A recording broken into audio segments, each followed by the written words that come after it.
Glória a Deus, glória a Deus. A gente está aqui no último encontro do Next Rocket e eu estou muito feliz de compartilhar algumas coisas com vocês nessa noite. Sabe, para quem não estava aqui nas outras semanas, no primeiro Next a gente falou sobre expectativa e direção. A expectativa que você tem para esse ano e a direção que Deus vai te levar, os lugares que Deus vai te levar esse ano. No segundo encontro a gente falou sobre constância e a gente falou sobre intensidade. O desafio da nossa geração não é ser intenso, mas o desafio da nossa geração é ser constante. E hoje eu quero falar um pouco sobre propósito. Quantos querem ouvir sobre propósito? Digam amém. Sabe, eu estava analisando um pouco essa questão das viagens espaciais e olha só que coisa legal. No que diz respeito à viagem espacial, você tem duas categorias. Ou é uma missão espacial, ou é turismo espacial. Turismo espacial não está disponível ainda, mas algumas empresas têm investido pesado para poder enviar algumas pessoas para passear no espaço. Não sei se você já viu alguma coisa a respeito, alguma reportagem, mas tem empresas que estão investindo milhões e milhões de dólares para conseguir fazer turismo no espaço. Alguém já viu isso? Alguém já ouviu falar sobre isso? Sabe o que eu queria compartilhar com vocês? É que o propósito dessas viagens de turismo espacial é só entretenimento. Você pode repetir isso comigo? Diga, é só entretenimento. Mas quando a NASA ou alguma outra agência espacial envia uma missão, tem sempre um objetivo e um propósito. Se a gente está fazendo uma analogia da nossa história, e principalmente da nossa história em 2017, com uma viagem espacial, a minha pergunta é, em 2017, a história que você vai escrever diz respeito a propósitos ou você quer escrever uma história que só tem entretenimento nela? Porque a gente pode passar 2017 fazendo inúmeras coisas e chegar no final do ano e perceber que nada mudou, a gente não construiu nada. Ou a gente pode terminar 2017, olhar para trás e falar, uau, eu não tinha ideia de onde Deus ia me levar quando esse ano começou. Sabe, 2016 quando começou eu imaginei que seria um ano bom, eu não tinha ideia que seria um ano surreal. Eu não sei como 2016 foi para você, mas eu vim declarar como 2017 vai ser para você. 2017 não vai ser um ano perdido, 2017 não vai ser um ano nulo, 2017 não vai ser uma lacuna em branco na tua história, 2017 não vai ser um ano que você vai bater cabeça, 2017 não vai ser um ano de frustrações, 2017, cara, não vai ser um ano em que você vai andar em círculos, acreditando que você está em movimento para descobrir no final que você não foi a lugar nenhum. Não, não vai ser assim o teu ano de 2017. 2017 você tem um propósito e o propósito de Deus para você nesse ano vai se cumprir, amém?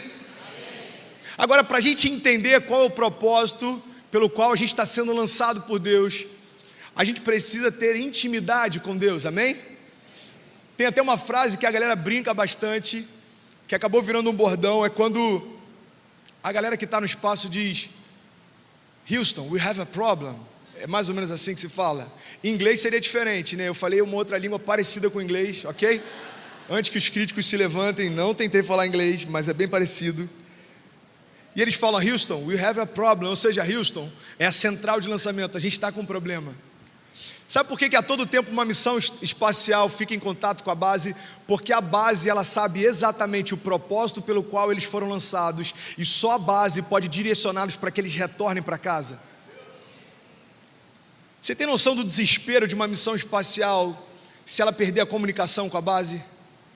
Na boa, imagina comigo, você está dentro de uma missão espacial e deu tudo certo no lançamento. Primeira etapa, ok. Eu estava com medo de dar errado, eu estava com medo dos projetos que eu tinha serem abortados no início. Eu já vi que isso não aconteceu, eu estou na metade do ano, eu estou em movimento e está tudo acontecendo bem. Agora você imagina depois de você romper inúmeras barreiras, você chega lá onde você desejava, só que ao chegar lá você percebe que não tem mais comunicação com aquele que te enviou. Você já imaginou o quanto desesperador seria? Você aperta o botão, Houston, ei, tem alguém na base? Alguém na base, por favor, ei, alguém me escuta? Eu imagino que o início dá desespero, angústia. Depois de um tempo, você já está tão habituado que você nem se preocupa mais, você já sabe que vai dar errado. Sabia que tem algumas pessoas que na caminhada com Deus têm feito assim? Já perderam o contato há tanto tempo que, quer saber? Eu vou fazer do meu jeito. Só que não é isso que Deus projetou para você. Deus, Ele não só te lançou, como Ele vai te dar direção a todo tempo. Filho, é aqui que eu quero que você entre, é essa porta que eu abri para você, não vai por aí porque isso não vai dar certo, cola com essas pessoas porque elas vão te aproximar de mim. Direção de Deus é algo necessário para que a gente continue no caminho certo. Eu diria até mais, direção de Deus é necessário para que a gente consiga também voltar para casa, amém? E é sobre isso que eu quero falar nessa noite. Toda viagem tem um propósito, a não ser que seja só entretenimento. Sabe, se a sua vida é uma jornada, qual tem sido a sua história? E é sobre isso que eu quero falar hoje. Cara, eu quero te incendiar a ponto de você sair daqui reflexivo. Eu não estou nem aí se você não vai conseguir dormir hoje, mas eu quero que você fique no teu quarto pensando a respeito do teu futuro. Não tem sentido uma geração que teve uma revelação de quem Deus é, do tamanho dos projetos que Deus tem para ela, viver de qualquer forma. A gente fala muito a respeito da galera que está no mundo, a gente fala, cara, eles vivem como se não houvesse amanhã. Mas você sabia que uma geração dentro da igreja que não sabe o propósito de Deus para si, vive do mesmo jeito? Porque estar dentro de uma igreja não me protege do fato de estar fora do propósito. Existe uma diferença entre estar no propósito e estar numa igreja. E é por isso que tem muita gente perdida, achando que está no lugar certo. Sabe, a igreja não pode ser para você uma zona de conforto. A igreja não pode ser para você um lugar em que você acha que está tudo bem, porque Deus não te salvou para você ter uma vida mais ou menos. Deus não te salvou para você ter uma vida ok. Deus te salvou para que você tenha uma vida extraordinária, porque você revela quem Ele é. É impossível a gente revelar Deus se a gente tiver uma vida medíocre, porque o caráter dele não é medíocre. Alguém que revela o amor de Deus, alguém que revela o poder de Deus, é alguém que vive de forma extraordinária. E eu não estou falando de dinheiro, eu não estou falando de você ir a lugares altos, eu não estou falando de status. Eu estou falando de viver o propósito pelo qual você foi gerado. Quantos aqui querem viver os propósitos de Deus para si? Você pode declarar, eu vou viver todo o propósito de Deus para a minha vida. Sabe, eu quero te convidar agora a abrir em Mateus 13:44, e olha só que maravilhoso o que a palavra de Deus diz aqui, Mateus 13:44. Glória a Deus, eu preciso que você venha comigo nessa palavra, cara, vamos vibrar com a palavra de Deus, porque quando ela entra no nosso coração, ela gera vida, ela transforma tudo ao redor, é como uma dinamite, que depois que eu estava falando com o Bernardo, é como uma granada, depois que você tira o pino, não tem mais como voltar atrás. Quantos querem tirar o pino essa noite? Tem uma explosão de Deus para o teu coração. Olha o que Deus diz em Mateus 13:44, a palavra de Deus diz, o reino dos céus é como um tesouro escondido no campo. Certo homem, tendo encontrado, escondeu de novo, e então cheio de alegria ele foi, vendeu tudo que ele tinha e comprou aquele campo. O que a palavra de Deus diz é, o reino de Deus, a justiça de Deus, a verdade de Deus, a vida de Deus, o poder de Deus, a alegria de Deus. Quando alguém encontra, meu irmão, vende tudo que tem, ou seja, você abre mão de tudo aquilo que você tem para você ter acesso àquilo. O que a palavra de Deus está dizendo é, sabe, ter acesso ao reino dos céus é como você encontrar a verdade pela qual você foi gerada, é como você encontrar o propósito pelo qual você foi gerado. Não tem sentido você se deparar com isso e falar, ah, ok, esse é o propósito de Deus para mim, beleza, eu vou curtir um pouco, depois eu volto. Porque esse homem ele ficou tão desesperado a ponto de perder o time, de viver plenamente o que ele tinha encontrado, que, meu irmão, ele foi correndo, ele abriu mão de tudo que ele tinha, e ele não só comprou aquele tesouro, mas ele comprou toda a terra em torno dele. Isso tem a ver com a minha história e com a tua, porque quando você tiver a revelação do propósito que Deus tem para você, cara, nada em torno do teu propósito você vai deixar passar, você vai se dedicar plenamente, porque é impossível alguém que teve revelado para si o propósito viver de qualquer jeito. Há 10 anos atrás me revelaram que Deus me amava, isso mudou a minha história. Pouco tempo depois me revelaram que Ele me amava como um pai, isso transformou minha identidade. Algum tempo depois então me revelaram que através da palavra eu podia entender os propósitos de Deus para mim, e aí isso mudou completamente tudo que eu era, tudo que eu tinha, tudo que eu pensava, porque eu não consegui mais ser a mesma pessoa, depois de entender o chamado pelo qual Ele me criou. Quando eu olho um jovem que está vivendo de qualquer jeito, para mim só tem uma convicção: esse cara não deve ter entendido ainda o propósito pelo qual ele foi chamado, porque ele não ia viver dessa forma. Meu irmão, quando você entende o projeto de Deus para você, você é incendiado por Ele. E eu quero saber se tem algum incendiário aqui nessa noite. A gente foi chamado para isso, incendiar e queimar todo mundo ao nosso redor com essa paixão. Eu vi uma frase uma vez que mexeu demais comigo, acho que era do Rick Wilkerson, não lembro qual era o pastor, que ele falou o seguinte: o pior estado que um cristão pode estar é acreditar que está queimando por Deus, quando na verdade ele só está sentindo o calor ao seu redor. Sabe qual é o problema disso? É que quando a gente sente o calor ao nosso redor, ou seja, você está no meio em que tem muita gente queimando por Deus, você sente aquele calor e você imagina: bom, eu acho que eu estou fazendo a coisa certa. Mas o chamado de Deus não é para você sentir o calor apenas de quem está ao lado, mas é para que isso queime dentro de você. Meu irmão, tem que queimar dentro de você. Quem estava aqui no Summer Camp sabe o quanto que a gente foi edificado.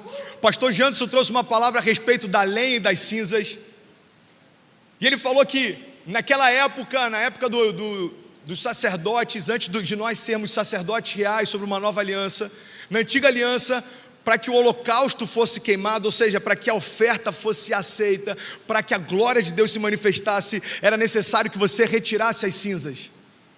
E o que são as cinzas?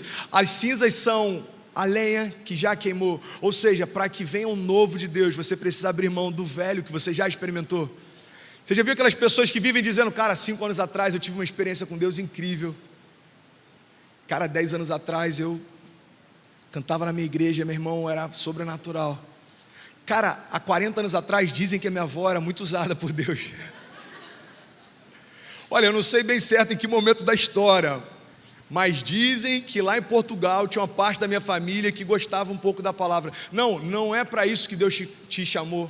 Não é para viver do passado, mas é para construir hoje uma história com Ele. Cara, sabe o que eu acho maravilhoso? Todo encontro com Deus gera uma transformação. Esse cara, quando teve acesso ao reino de Deus, ele foi transformado por isso. Sabe o que significa ser transformado? Transformado significa você agora ter uma nova natureza, você agora ter uma nova essência, e você ter agora uma nova identidade. Sabe o que acontece quando eu tenho uma nova natureza, uma nova essência, uma nova identidade? Nasce em mim agora um novo propósito. Você que pode, abre comigo a sua Bíblia no livro de João 2, você vai entender um pouco melhor do que eu estou falando. João 2,7 fala sobre o primeiro milagre de Jesus.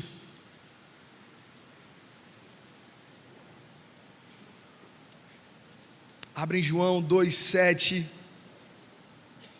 E é incrível porque esse é o primeiro milagre dele. O primeiro milagre de Jesus é transformar água em vinho. Eu acredito que qualquer pessoa na face da terra já tem ouvido falar alguma vez desse milagre. João 2,7 até o versículo 11 diz: disse então Jesus aos serviçais: encham os potes com água. Eles encheram os potes com o que, gente? Ok. Encham então os potes com água, e eles os encheram até a borda. Então lhes disse: agora levem um pouco ao encarregado da festa. E assim eles fizeram. Então o encarregado da festa provou a água que fora transformada em vinho, sem saber de onde viera, e embora o soubessem os serviçais que haviam tirado a água. Então chamou o noivo e disse: todos servem primeiro o melhor vinho, e depois que os convidados já beberam bastante, o vinho inferior é servido, mas você guardou o melhor até agora. E olha só o que diz no versículo 11: e este sinal milagroso em Caná da Galileia foi o primeiro que Jesus realizou, e ele revelou assim a sua glória, e os seus discípulos creram nele. O que eu acho maravilhoso nisso aqui, em primeiro lugar, Jesus transformou a água em vinho. Você pode declarar isso? Diga: Jesus transformou a água em vinho. E logo em seguida, a Bíblia diz que depois dessa transformação, depois desse sinal milagroso, ou seja, depois desse sinal, a glória de Deus se revelou aos discípulos. Você sabe qual é o resultado direto de toda a transformação? é revelação da glória de Deus. Quando você é transformado, sabe o que você vai falar para todo mundo que está ao teu redor, através do teu testemunho? Você vai revelar a glória de Deus. Quando a tua casa é transformada, você revela a glória de Deus. Todo o propósito de Deus em transformar algo é para que a glória dele seja revelada.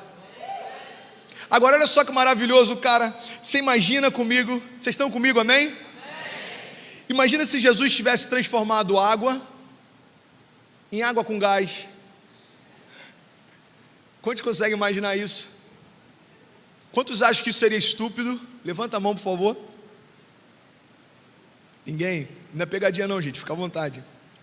Você imagina Jesus chamando os serviçais e falando: olha, encha todos esses galões. Foram quase 1.000 litros de vinho, segundo a Bíblia. Enche todos esses galões com água. Aí Jesus vai lá, abençoa e fala: pode beber. Aí o cara vai experimentar e tem lá água com gás. Seria estúpido, não seria? Mas sabe por que Jesus não fez isso? Porque ele não estaria transformando a essência, ele estaria apenas alterando as características. Ei, preste atenção. Quando Jesus transforma a água em vinho, ele está fazendo o seguinte: bom, você é água, e agora eu vou trazer você para uma nova realidade. Agora você é vinho. Através da transformação, a glória de Deus é revelada. Agora, sabe por que seria estúpido se ele transformasse água em água com gás? Porque a característica é diferente, mas continua sendo água. André, onde é que você quer chegar com isso? Eu quero dizer que, meu irmão, se você não foi transformado por Deus, mas você apenas teve características transformadas, você apenas é um cara agora que não xinga mais, você é apenas um cara agora que não reclama mais com seus pais, você agora é apenas um cara que, preste atenção, você não foi transformado ainda, você só tem características diferentes do que tinha antes. Evangelho não veio para melhorar quem você é, Evangelho veio para transformar quem você é. É transformação. Pode aplaudir a ele.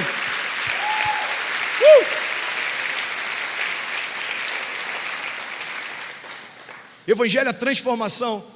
Sabe outra coisa que eu aprendo com isso? Cara, isso eu meditei hoje à tarde. Eu falei: Deus, eu vou falar isso, vão achar que é ridículo, mas glória a Deus que de alguma forma você entendeu.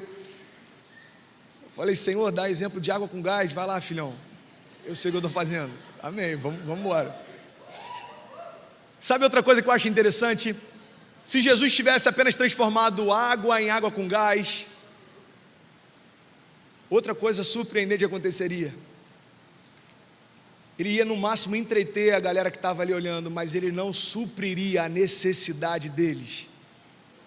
Sabe por que o projeto de Deus é que você seja transformado? É porque só quando você for transformado, a necessidade de toda a criação, que a palavra diz que aguarda ansiosamente pela tua manifestação, vai ser suprida.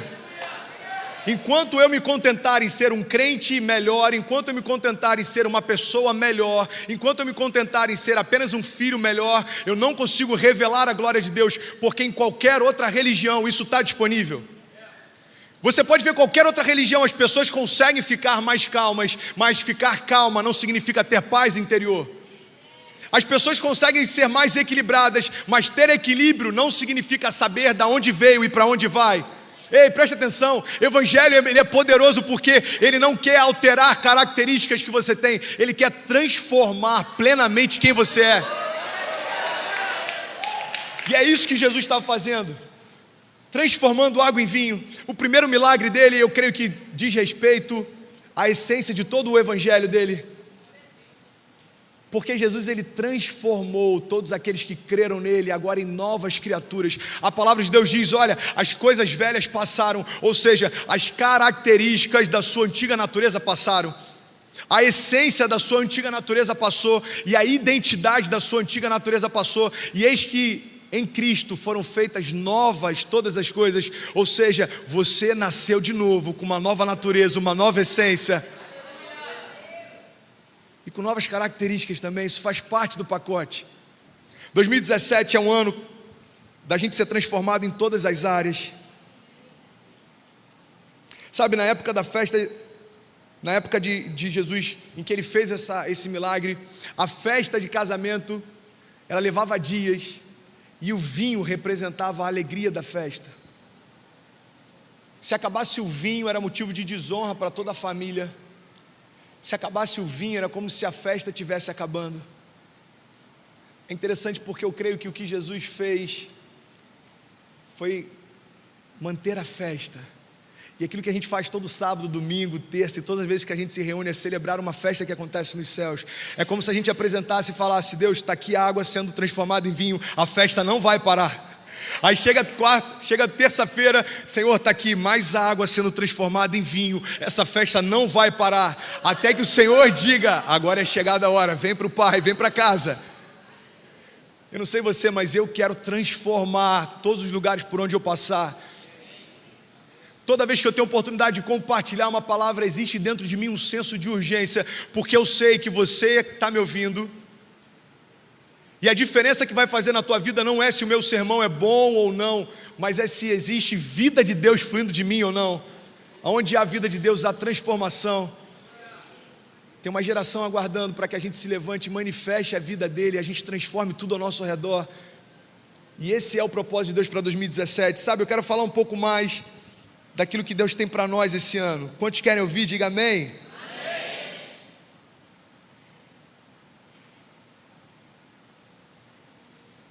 Toda transformação, ela muda três coisas. Eu já falei sobre isso ainda há pouco, mas eu quero que você repita isso comigo.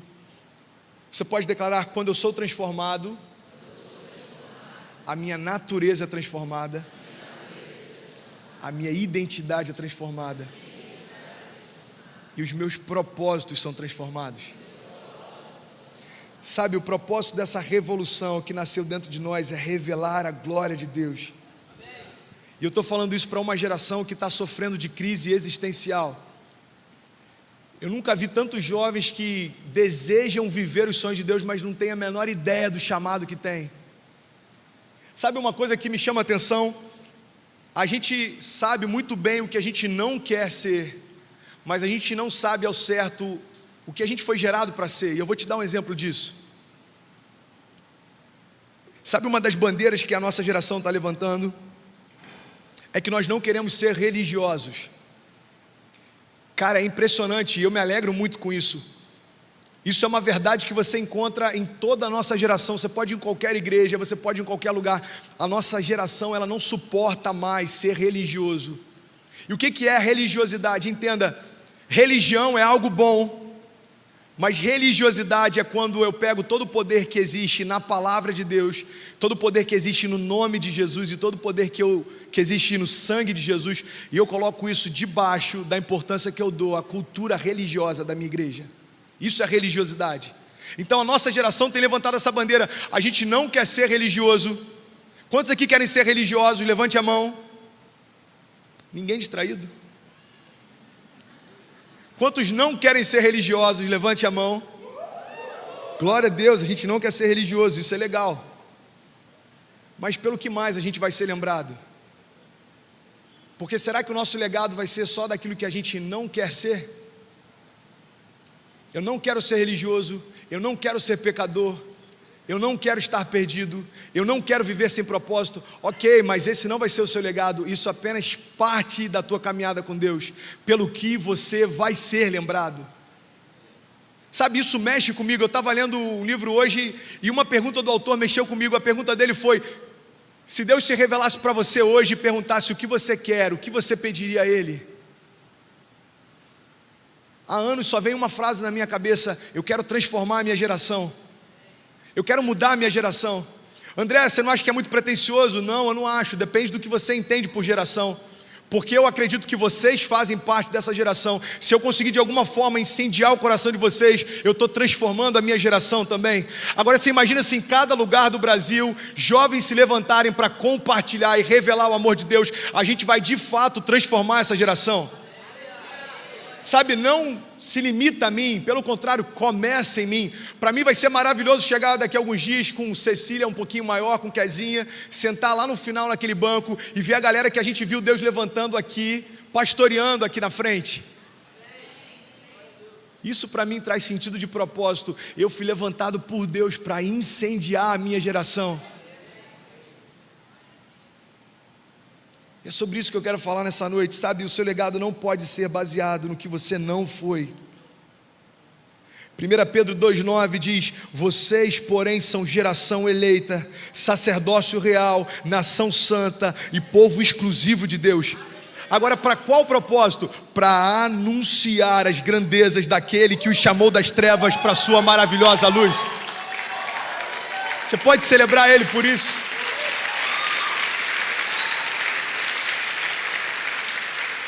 Sabe, é maravilhoso porque 1 Pedro 2,9 diz respeito a quem nós somos, ou seja, ele está revelando a nossa identidade e a nossa natureza. Ele está dizendo: olha, vocês são identidade e natureza, vocês são geração eleita, sacerdócio real, nação santa, povo exclusivo de Deus. Agora ele está revelando o propósito. Para quê?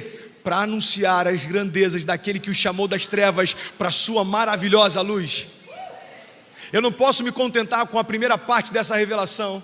Eu não posso entender isso, ei, preste atenção. Eu não posso ouvir isso no culto de sábado, chegar em casa e falar: bom, vou dormir tranquilo porque eu sou sacerdócio real, eu sou povo exclusivo de Deus, eu sou geração eleita, está tudo certo. Amanhã eu vou para Itacoatiara e vida que segue. Nada contra para Itacoatiara. O problema é se a sua vida se resumir só aí para Itacoatiara. E eu não estou dando indireta para ninguém, não estou dando indireta, juro. Eu estou falando diretamente. Se esse é teu caso, ainda dá tempo de você mudar a tua história. Cara, hoje eu cheguei de manhã. Hoje eu cheguei de manhã no casarão. Eu só saí, cheguei um pouco atrasado. Eu só saí para chegar aqui e compartilhar algo de Deus. Sabe o que eu aprendi? Ninguém pode dar aquilo que não tem. Um dia algo nasceu no meu coração. Eu falei: Deus, eu quero compartilhar a verdade. E Ele me ensinou: filho, ok, então receba de mim a verdade antes para compartilhar.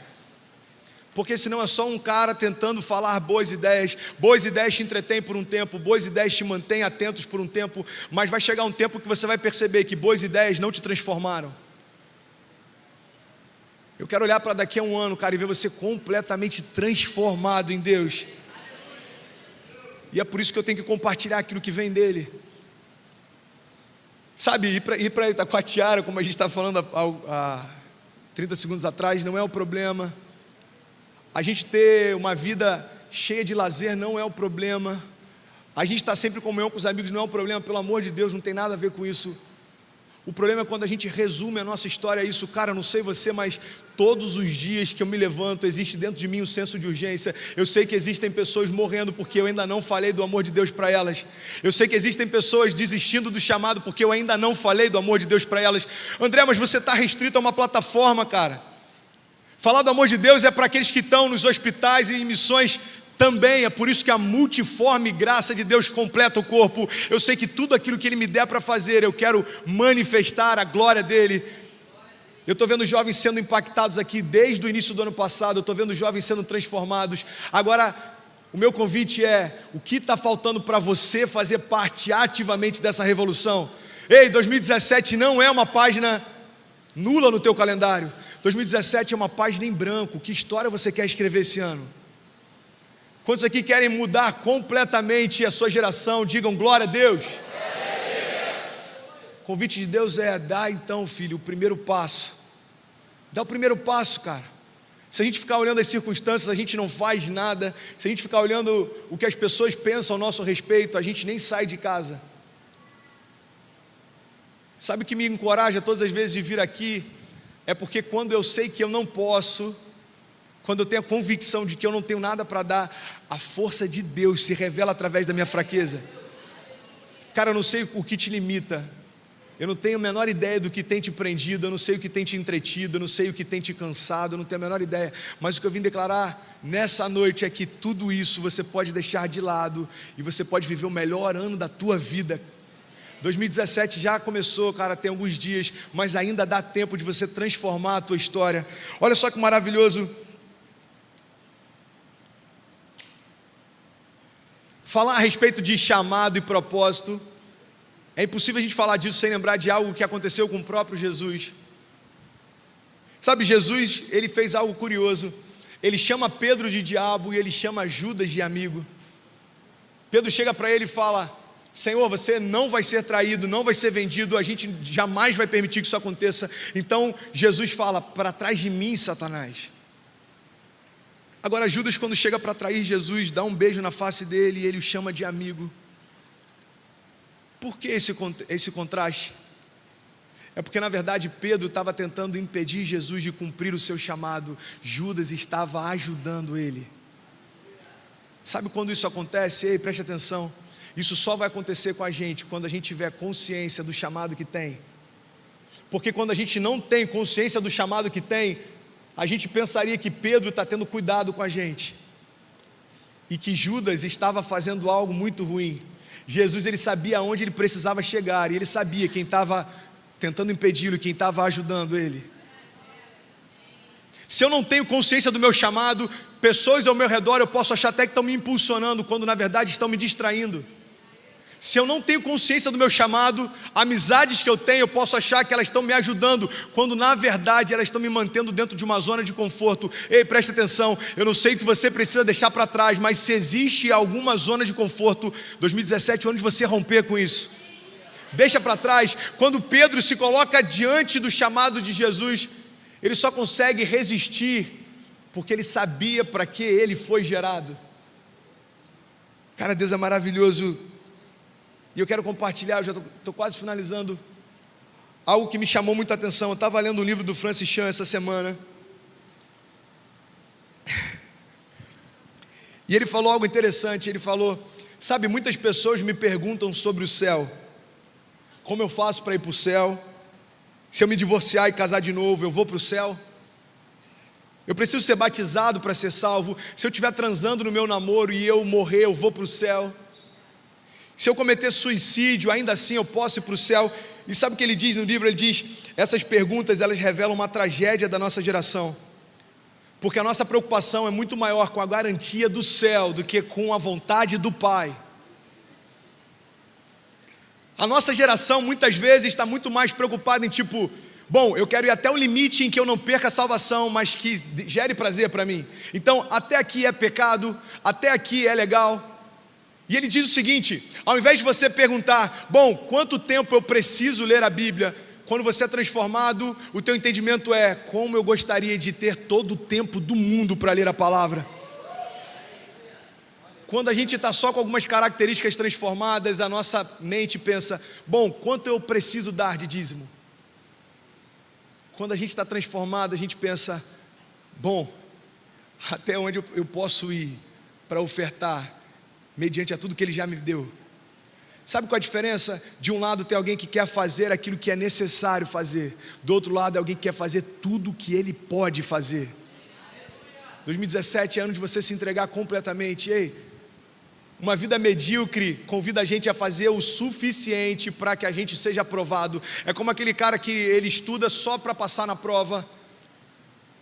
Só que tem muito mais de Deus para a gente viver do que apenas chegar no céu e descobrir que a gente foi aceito. Existe um propósito de Deus para você estar aqui, e você vai viver ele plenamente esse ano, amém? Eu estou quase finalizando, eu quero compartilhar com vocês algo que eu li e que eu achei maravilhoso. O texto diz, será que o reino que ele proclamou, a galera do louvor já pode ir vindo, acompanha comigo, será que o reino que ele proclamou há de ser nada mais que uma comunidade de homens e mulheres que vão à igreja aos domingos, que fazem o retiro espiritual anual, leem a Bíblia de vez em quando, opõem-se vigorosamente ao aborto, não assistem a filmes pornográficos, jamais fazem uso de linguagem chula, sorriem bastante, mantêm portas abertas para as pessoas, torcem para o seu time favorito e se dão bem com todos? Será que é só a respeito disso que diz a morte de Jesus na cruz? Ele diz, foi por isso que Jesus atravessou o horror desolador e sangrento do Calvário, foi por isso que ele ressurgiu em glória perturbadora do túmulo, foi por isso que ele derramou o seu espírito sobre toda a carne, para tornar homens e mulheres mais agradáveis e com moral melhor? Não, Jesus não morreu para nos tornar crentes, Jesus morreu para nos tornar filhos.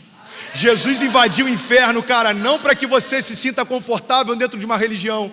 Jesus, ele invadiu o inferno não para que você se sinta bem quando você cumprir tudo isso que eu te falei.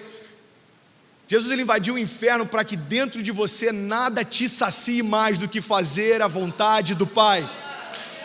Sabe, o diabo não foi qualquer um, o próprio diabo, ele se apresenta para Jesus e começa a tentá-lo, e depois que ele oferece tudo, ele fala assim, Nem só de pão vive o homem, mas de toda a palavra que sai da boca de Deus. Sabe o que me alimenta? Jesus está declarando: o que me alimenta é fazer a vontade do Pai. Jesus não morreu, cara, para que a gente se torne melhor. Jesus morreu para que a gente se torne assim como Ele é. Sabe o que uma igreja lotada de pessoas melhores vai fazer? Nada demais. Agora, sabe o que uma igreja lotada de filhos de Deus é capaz de fazer? O mundo não conheceu ainda o poder disso. Quando a igreja de Cristo começou, assim que Ele volta para o Pai, não diz respeito a pessoas que estavam confortáveis, porque eles nem sabiam ainda o que era ser igreja, eles nem tinham sido afetados ainda pela religiosidade, nem existia ainda a religião. Só para você ter ideia, quando a igreja de Atos começa, quando a igreja primitiva começa, eles não tinham nem o livro de Atos para saber o que fazer e como fazer. Eles simplesmente foram e fizeram. Agora, a boa notícia é que Atos não terminou de ser escrito, continua sendo escrita por nós. E o que eu quero te convidar é você se levantar e você continuar escrevendo essa história. Ei, sai daqui, meu irmão, com um sentimento de descontentamento. Você não vai ser mais um crente ocupando um banco de uma cadeira. Sabe por quê? Porque isso durante um tempo até te sacia, mas vai chegar um momento na tua caminhada que isso não vai fazer sentido e você vai largar. Cara, durante um tempo isso é até legal, isso te anima, tem a galera que você encontra, tem aquele movimento social no final do culto, mas depois de um tempo, algumas pessoas mudam, alguns amigos mudam, você começa a olhar para o lado e você fala: cara, quer saber, não tem sentido, porque a igreja não tem sentido pelo aspecto social dela. A igreja não tem sentido por quão divertida ela é, a igreja não tem sentido por quão criativa ela é, a igreja não tem sentido por quão inovadora ela é. A igreja de Cristo tem sentido quando Ele é o centro, quando Ele é a verdade, quando Ele é o propósito, quando Ele é. Quantos aqui querem ser uma igreja como Ele é? Quantos aqui querem se levantar dentro da sua casa assim como Ele é? Quantos aqui querem invadir essas ruas e revelar o amor de Deus assim como Ele é? Cara, esse é o projeto de Deus para 2017. Eu há muito tempo atrás desisti de ser crente, porque me apresentaram algo melhor. A palavra de Deus me disse que em Cristo eu posso ser filho. E é tão melhor ser filho, porque quando eu sou crente, a religião me diz o que eu não posso fazer. O Evangelho diz o que Ele já fez por mim. Quando eu sou crente, a religião me diz como eu devo me vestir. O Evangelho diz: filho, vem do jeito que está, porque eu troco as suas vestes. Sabe, a religião coloca homens no centro das coisas. A religião coloca liderança acima de todas as coisas. Uma igreja genuína, e eu creio que a gente faz parte dessa igreja, é uma igreja que busca Jesus como centro de toda a verdade, Jesus como centro de toda a história. A minha história só foi transformada quando Jesus se tornou o centro dela. E eu quero finalizar. Eu quero saber se eu tenho mais 2 minutos, amém?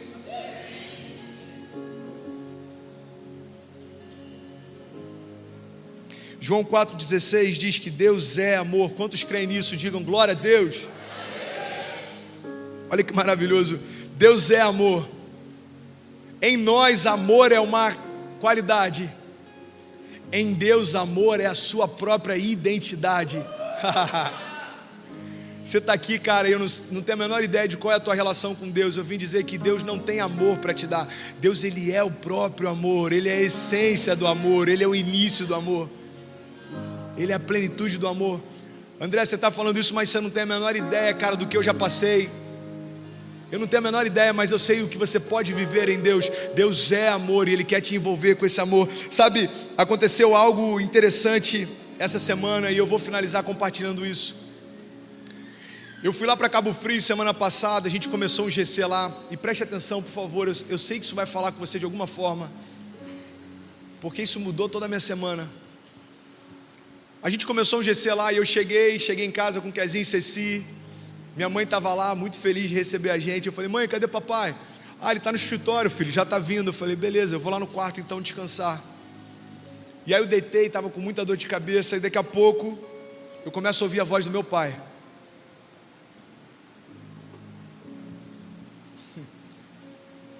Deixa esse amor envolver o teu coração, cara. Deixa ele se revelar como um bom pai que ele é. Deixa a bondade de Deus envolver cada palavra que está saindo da minha boca. Aceita esse amor, se envolve por esse amor. Olha só que coisa incrível. Eu ouço a voz do meu pai, eu me levanto. Aí quando eu abro a porta, está ele lá. E ele falou: e aí, pastorzão? Aí eu falei: pai, não me chama de pastorzão não. Não, pô, você é meu pastorzão. E aí, pastorzão? Aí eu fui para o banho, me arrumar para o GC, e aquilo me incomodou tanto. Sabe, aquilo não me trouxe alegria, aquilo não me trouxe honra, aquilo não me trouxe... Aquilo me incomodou. E eu tomando banho, eu falando com Deus: Deus, por que eu estou tão incomodado do meu pai me chamar de pastorzão? E eu entendi. Quando eu tomei banho, eu saí, eu falei: pai, não me chama mais de pastorzão. Ele falou: por quê, filho? Eu falei: porque qualquer um pode me chamar de pastorzão. Na minha igreja todo mundo brinca e me chama assim. Entre os jovens todo mundo chama assim. Qualquer pessoa que não tenha a menor intimidade comigo pode me chamar assim. Mas não tira de mim aquilo que só você pode me dar. Só você pode me chamar de filho. Só você pode me chamar de filho. Sabe qual é a minha alegria em estar em casa? É quando ele me abraça e fala: e aí, filhão? E aí, filhão, como é que você está? Como é que está a igreja? Como é que está a Kezinha e Cecília?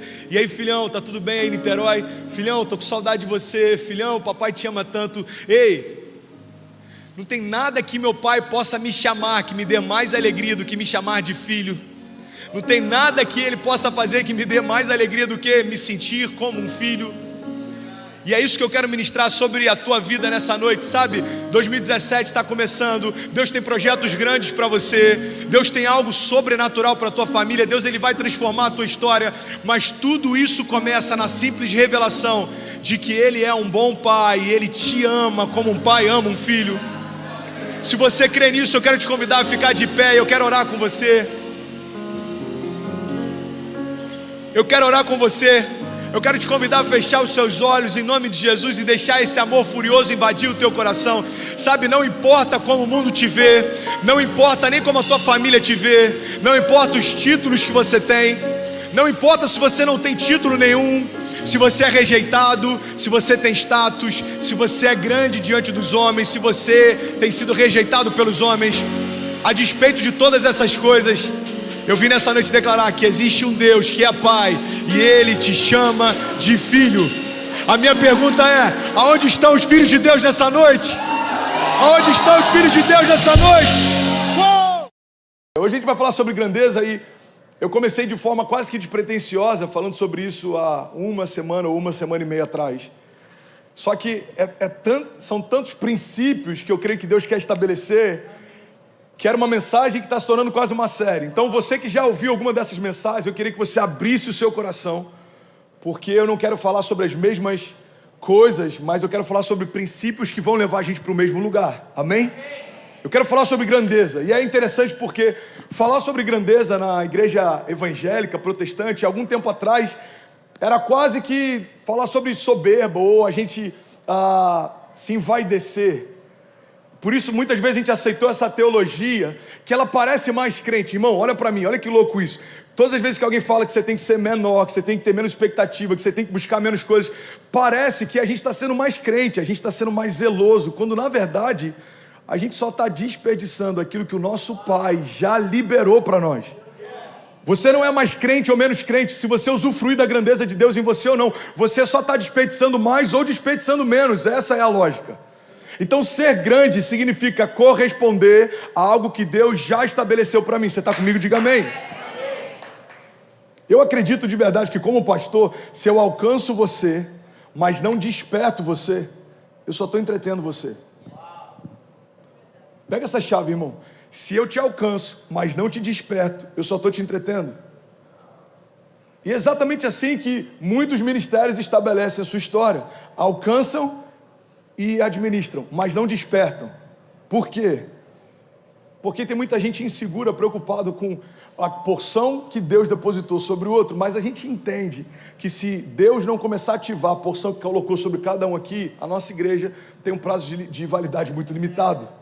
Ninguém quer vir aqui e ouvir o André falar por semanas consecutivas. Existe algo de Deus em você que precisa ser ativado. Existe algo de Deus em você que precisa transbordar, ser multiplicado. Então o meu papel aqui é trazer você para ouvir algo de Deus que agora as pessoas vão ouvir a partir de você. Está comigo? Diga amém.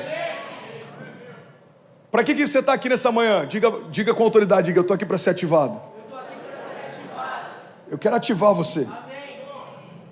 Esse é o papel da igreja, irmão, dar luz ao futuro. O papel da igreja é construir algo novo. O papel da igreja é estabelecer algo que não existe. O papel da igreja é ser visionário. A igreja precisa ser mais visionária do que o mundo. A igreja precisa ser mais criativa do que o mundo. O problema é que a gente aceitou um papel de reatividade. A gente reage àquilo que está acontecendo, quando na verdade nós deveríamos assumir o protagonismo na construção da história. Eu não sei se você sabe, mas Miami está em chamas. Alguém já ouviu falar? Miami on fire. Está todo mundo da Califórnia e de Nova York vindo para cá. No mês passado, 33 mil drive licenses foram transferidas, se eu não me engano, de Nova York só para a cidade de Miami. Então a gente era um lugar onde o mundo passava férias, agora Miami está se tornando um lugar onde os americanos querem estabelecer raiz também. Talvez seja a primeira vez na história dessa região que americanos estão começando a ter um desejo de estabelecer raízes com Miami. Porque para grande parte do norte e alguns outros estados americanos, o máximo que se pensava era comprar uma casa de praia em Miami. Passar férias quando lá faz frio. Mas tem pessoas que estão vindo para cá para estabelecer algo. André, o que isso tem a ver com a minha história? Irmão, no momento em que pessoas estão vindo para cá, a igreja precisa estabelecer novas realidades. Não dá para a gente daqui a 5 anos falar, cara, Miami explodiu, o que a gente vai fazer? Não, Deus já está nos dando a oportunidade de antecipar o novo óbvio. Você está comigo? Só que existem alguns pontos sobre grandeza que a gente precisa lembrar. O primeiro ponto que eu queria compartilhar é que nem todos querem que você desperte. Irmão, nem todos querem que você desperte. Por que, André? Porque é conveniente você permanecer onde você está. Nem todos querem que você desperte para o teu chamado, nem todos querem que você desperte para a tua grandeza, nem todos querem que você desperte para o teu destino. E a culpa é deles? Não, a culpa é sua, que permite que outros definam o limite que você vai viver. Irmão, a gente tem que assumir uma alta responsabilidade e entender que a vida que a gente está vivendo em Deus está diretamente ligada à nossa busca, à nossa fome, à nossa expectativa, à nossa entrega. Você está comigo? Então, a gente ora pouco e quer que Deus responda muito. A gente semeia pouco e quer que Deus libere muito. A gente busca pouco e quer que Deus faça muito. Quando, na verdade, a gente precisa entender que se existe ausência de grandeza em mim, é porque existe ausência de fome em mim. Irmão, é impossível alguém que tem fome pelo sobrenatural de Deus não ser ativado por Deus para viver o sobrenatural. Então, o primeiro ponto que eu queria compartilhar é que nem todos querem que você desperte. Por quê? Porque é conveniente para eles. Eu vou dar um exemplo bíblico, a história de Saul e Davi. Olha que interessante, a Bíblia diz que quando Saul ele estava atormentado, eu vou usar esse termo para não ficar tão pesado. Enquanto Saul se sentia atormentado algumas noites, ele pedia para que trouxessem Davi. Então Davi tocava a harpa e o louvor de Davi acalmava o coração de Saul. Então para Saul a pessoa de Davi é incrível, enquanto é só alguém que acalma o coração dele. O problema para Saul é quando Davi começa a ser alguém que também tem um carinho do povo. Você percebe que é a mesma pessoa. O que mudou na relação de Saul e Davi? O problema não era Davi. O problema é quando Davi despertou para a grandeza de Davi. O problema de Saul, irmão, não era com Davi, não era pessoal. O problema é que o menino que tocava a harpa agora está tocando multidões. A Bíblia diz que Davi, quando começa a matar os inimigos de Israel, olha o que acontece. Começa uma música a ser cantada nas ruas. Começa uma história a ser falada nas ruas. Essa história é ela, olha, Saul matou milhares, Davi matou dezenas de milhares. A gente percebe na história de Saul uma síndrome, que eu gosto de chamar de síndrome do irmão mais velho. Qual que é a síndrome do irmão mais velho? É quando a gente quer que o outro cresça, desde que não cresça mais do que a gente. Então Saul olha para Davi, enquanto Davi é pequeno, está tudo certo, mas quando Davi desperta para a grandeza, aí começa um problema. Você quer um outro exemplo claro na Bíblia? A história de José. A Bíblia diz que quando José compartilha com os irmãos o sonho que havia tido, os seus irmãos passam a odiá-lo ainda mais. Os irmãos de José tinham um pequeno problema com José, mas tinham um grande problema com os sonhos de Deus para José. Eu lembro de uma história, não dá para saber até que ponto ela é verídica ou não, mas reza a lenda que quando o Rock in Rio explodiu, a primeira versão do Rock in Rio, logo depois o governador do estado mandou destruir a cidade do rock. Tinha explodido, virou um evento global, tocou pessoas do mundo inteiro, várias bandas famosas foram para o Rio, foi épico, o primeiro Rock in Rio foi épico, marcou um início de um tempo, colocou o Brasil no circuito de eventos internacionais. E aí reza a lenda que foi destruída a cidade do rock, e numa reunião onde isso foi decidido, dizem que o governador falou assim entre os seus executivos: a gente precisa parar esse menino, porque o menino está crescendo demais. Então você percebe que o problema do governador não aconteceria se aquele evento não tivesse tomado uma proporção menor. O problema dele é porque ele percebeu que alguém despertou mais do que ele gostaria que despertasse. André, eu não estou entendendo aonde você quer chegar. Eu quero chegar num ponto simples. Enquanto você é neutro, o inferno não tem problemas com você. Mas quando você começa a acordar para quem você é e o que você carrega, aí você se tornou um problema. Tem uma frase do Irving McManus que eu compartilhei alguns meses atrás. Ele diz o seguinte: não vivermos com Deus nos coloca em perigo, mas caminharmos com Deus nos torna perigosos. Então o André até 16 anos atrás vivia em perigo. Tinha momentos de bons e momentos ruins, tinha momentos em que coisas quase aconteciam. Alguém que já viveu essa estação em que parece que tudo quase acontece, está a ponto de fechar o negócio, bum, não acontece. Está a ponto de viver um romper, não acontece. Essa inconstância é comum para quem não caminha com Deus. Agora, depois que a gente começa a caminhar com Deus, você acha que tudo vai ficar mais facilitado? Não, não vai. Porque quando um gigante acorda, o inferno se levanta também. Eu quero falar sobre grandeza, irmão, porque existe uma mentira no nosso meio de que é melhor não despertar tanto, porque está confortável do jeito que está. Uma das coisas que eu mais ouço com pessoas que começam a ser despertadas e começam a perceber algumas retaliações é: pastor, antes de eu me envolver, eu não tinha esse tipo de problema. Pois é, porque para o inferno você não era um problema. Para o inferno você era neutro, era passivo, para você estava tudo bem. Mas quando você entende quem você é, irmão, todo o inferno vai tentar se levantar para parar você. A boa notícia é que existe alguém que já levantou primeiro. Se Deus é por nós, quem será contra nós? Agindo Deus em nosso favor, quem impedirá o seu agir? Então, para uma igreja nascer em Miami, coisas se levantaram contra isso. Para uma igreja nascer em Fort Lauderdale, coisas se levantaram contra isso. Para alguns milagres de Deus serem gerados nos próximos meses na tua casa, coisas vão se levantar contra isso. Eu preciso ter esse entendimento. Alguém está recebendo algo de Deus essa manhã? Nem todos querem que eu desperte. Nem todos querem que eu desperte. A verdade é que as pessoas percebem quanto o gigante acorda, irmão. As pessoas percebem, o olhar é diferente. Você consegue ver chama nos olhos de quem está conectado com o seu propósito. Quem desperta não é mais refém das circunstâncias, você não depende mais de aprovação de outros. Na verdade, você não está nem mais aí para aprovação de outros. Você sabe quem você é, o que você carrega e para onde você está indo. Então despertar significa: eu não sou mais refém de ninguém, porque eu já fui comprado, eu já tenho um dono. Deus é o meu dono, Ele é o meu refúgio, a minha fortaleza, Ele é o meu socorro presente na hora da angústia. Ele me fez, Ele me deu propósito, Ele vai cumprir o que prometeu. Então eu não estou preocupado com o que pensam, porque a única opinião que para mim é importante é a daquele que me fez. Verdade, você nunca mais vai se acostumar com nenhuma outra coisa além daquilo que você foi chamado para ser. É como apurar o paladar, irmão. Eu não sei se alguém já viveu isso, mas depois que o seu paladar é apurado, você nunca mais consegue aceitar qualquer coisa. Faz sentido? Depois que a gente come um queijo de verdade, qualquer coisa que diz que é queijo, mas não é queijo, parece plastificado, emborrachado. A gente amava aquilo. Até que um dia apresentam pra gente o que de fato é um queijo.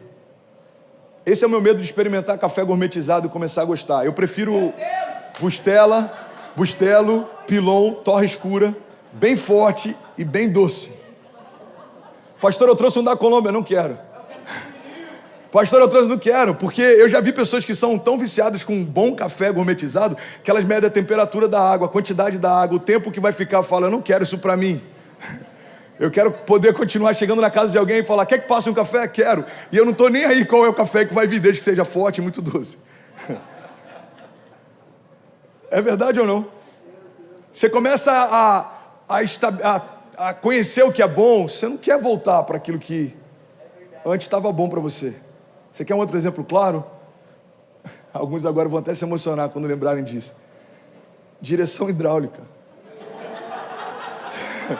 Você só dá valor à direção hidráulica, irmão, quando você tem o primeiro carro. Difícil é voltar a ter um agora que não tem direção. Faz sentido? Você estava feliz com o teu carro sem direção. Qual era o único opcional dele? Trava elétrica. Aí você pega um carro com direção. Você fala, existe vida além da trava elétrica, irmão. Aí você dá o segundo update. Direção com câmbio automático. Você fala, peraí, dá para eu ir de um lugar para o outro sem passar marcha? Se eu esquecer de tirar o pé da embreagem, ele não vai morrer? Pois é. Aqui já tem uns 50 anos já que a galera está nessa. Eu comprei minha picape old school, ano 95, ela já tem direção hidráulica, câmbio automático, ar-condicionado e retrovisor elétrico. Eu falei, uau, no Brasil isso ainda é um opcional vendido à parte. Mas por que aqui isso já faz parte há muito tempo? Porque depois que você conhece o que é bom, é difícil você querer aceitar qualquer realidade abaixo disso. Está comigo? Agora, eu só estou ilustrando com café, câmbio automático, direção hidráulica, para trazer você para um lugar. Assim é você quando desperta para o teu chamado. Não dá para viver como se fosse qualquer um, depois que você entende que você carrega a própria vida de Deus dentro de si. Você não está mais refém do lugar, você não está refém das circunstâncias, você não está refém de nada que é exterior, você não está refém de opinião de homens. Irmão, é muito bom despertar, porque pessoas bem resolvidas são pessoas que despertaram para a grandeza. Eu vou falar diante de Deus, eu estou num púlpito com muito temor com esse ambiente que a gente está aqui, tem sei lá quantas pessoas online porque tiraram aqui a referência para mim, mas eu queria falar diante de Deus uma verdade. Se a gente precisasse recomeçar, para mim é indiferente o lugar, o tempo, como, porque eu já entendi que tudo que eu vou viver não está ligado à geografia, ou ao tempo, ou à economia, mas está ligado a uma palavra. Deus me despertou para algo que é de interesse dele, então o próprio Deus é o maior interessado em fazer o que prometeu que faria. Então Deus pode começar algo no Peru, Deus pode começar algo em Miami, Deus pode começar algo em São Caetano do Sul. Por quê? Porque não tem a ver com lugar, mas tem a ver com aquilo que Deus prometeu para você. Você está comigo? Sabe alguém que entendeu isso? Abraão. Abraão entendeu que ele não era mais alguém que correria atrás de bênçãos, mas Deus tornou ele a própria bênção. A Bíblia diz que Abraão sai do lugar que ele estava, do meio da parentela dele, e vai para um lugar que ele nem sabia qual era. E quando chega lá, ele prospera. A Bíblia diz que ele prospera tanto, a ponto de ter um problema. Quantos querem ter esse bom problema? Qual que é o problema que você está tendo, Abraão? Cara, eu prosperei demais, não tenho onde guardar. Tem tanto rebanho que os meus pastores estão brigando com os pastores do meu sobrinho. Cara, não está dando. O que a gente faz? Vamos separar. Então Abraão fala para o sobrinho dele, escolhe o lugar que você quiser e eu vou para o outro. Aí ele olha de um lado o deserto, ele olha do outro os campos. A história você já sabe. Ele fala, eu quero ir para lá, tem campos, é florido, é frutífero. Abraão fala, tá bom. Porque Abraão entendeu que ele era a bênção. Nos campos eu vou prosperar, no deserto também.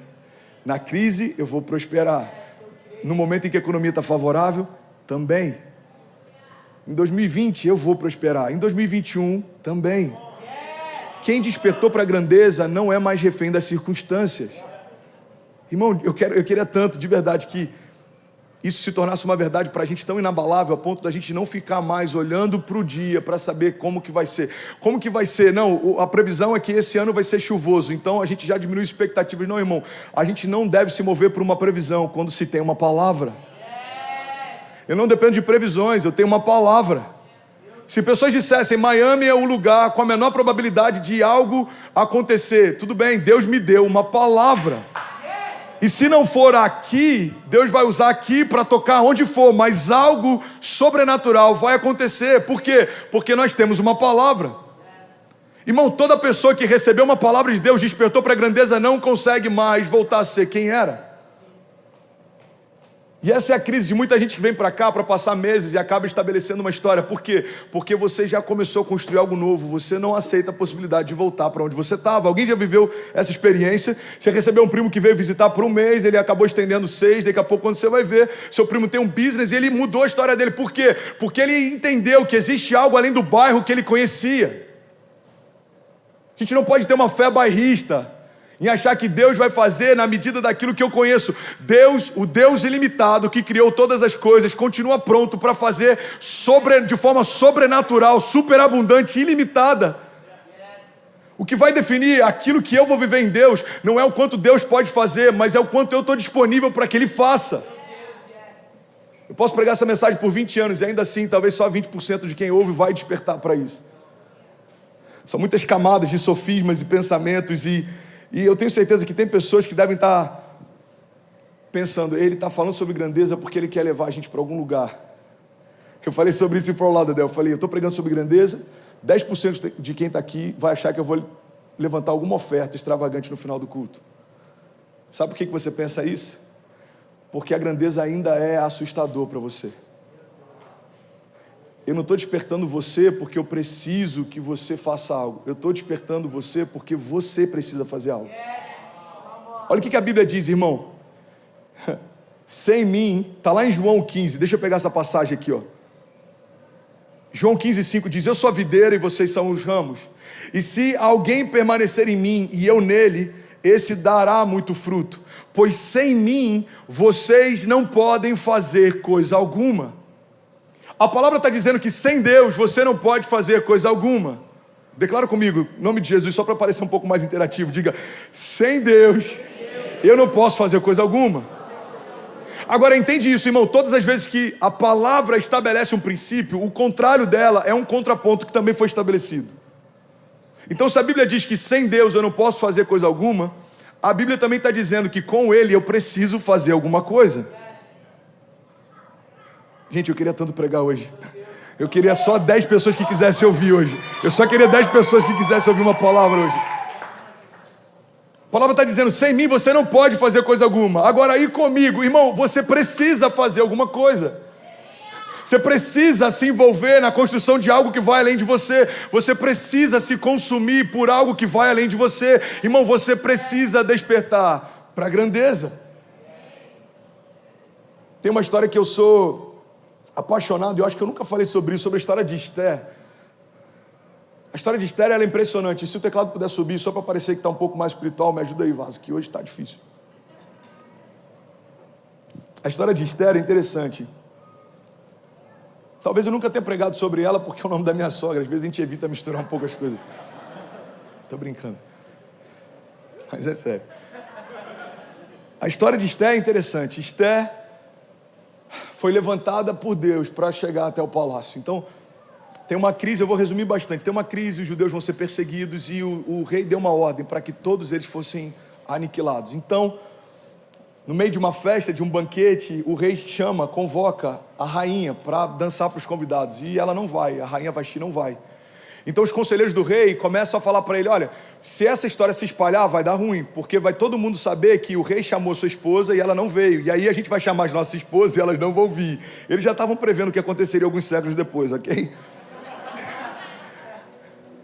Bem baixinho, por favor, irmão. Aí ele falou, vai dar ruim, o que vocês acham que eu devo fazer? Você deve remover ela da realeza e você deve chamar uma nova rainha. E assim ele fez. Destituiu Vasti e fez uma convocação. Ele falou, gente, é o seguinte, eu estou em busca de uma nova rainha, então todas as virgens e formosas do reino estão sendo convocadas para essa audição do The Voice lá. E aí elas foram, várias mulheres de lugares distantes foram convocadas, e aí levaram Esther. Esther era linda, mas ela não estava lá só por causa da beleza, ela estava lá porque Deus tinha um propósito para utilizar Esther. E eu quero que você pegue essa chave, olha para cá, irmão, em nome de Jesus. Deus então pega Esther e coloca ela no meio dos príncipes. Deus pega Esther e coloca ela no meio da realeza. Deus pega Esther, alguém que era completamente improvável, desconhecida, alguém que não estava nos planos, e coloca ela no meio do centro da construção da história. Deus coloca uma coroa sobre ela e ela agora se torna rainha sobre todo aquele povo. Você está comigo, né? Diga amém. E aí o que acontece é o seguinte, a fúria do rei sobre os judeus está tão grande que ele dá uma liberação. pode aniquilar qualquer judeu em qualquer lugar que eu tenha autoridade. Só que Esther era um deles. Esther fazia parte desse povo. Então, existe uma passagem que está lá em Esther 4:14, que eu acho maravilhoso. A Bíblia diz assim: Esther, se você ficar calada nessa hora, socorro e livramento surgirão de outra parte para os judeus. Mas você e a sua família, do seu pai, morrerão. Quem sabe não foi para um momento como esse que você chegou à posição de rainha. Tem 2 princípios claros aqui. Primeira coisa que Deus está falando claramente é: se você não aceitar ser usada para aquilo que eu quero que você seja, eu vou usar outro, mas a sua história vai ser apagada. O que Deus está deixando claro é o seguinte: se não for você, vai ser alguém, mas eu não vou deixar de fazer o que eu declarei que faria.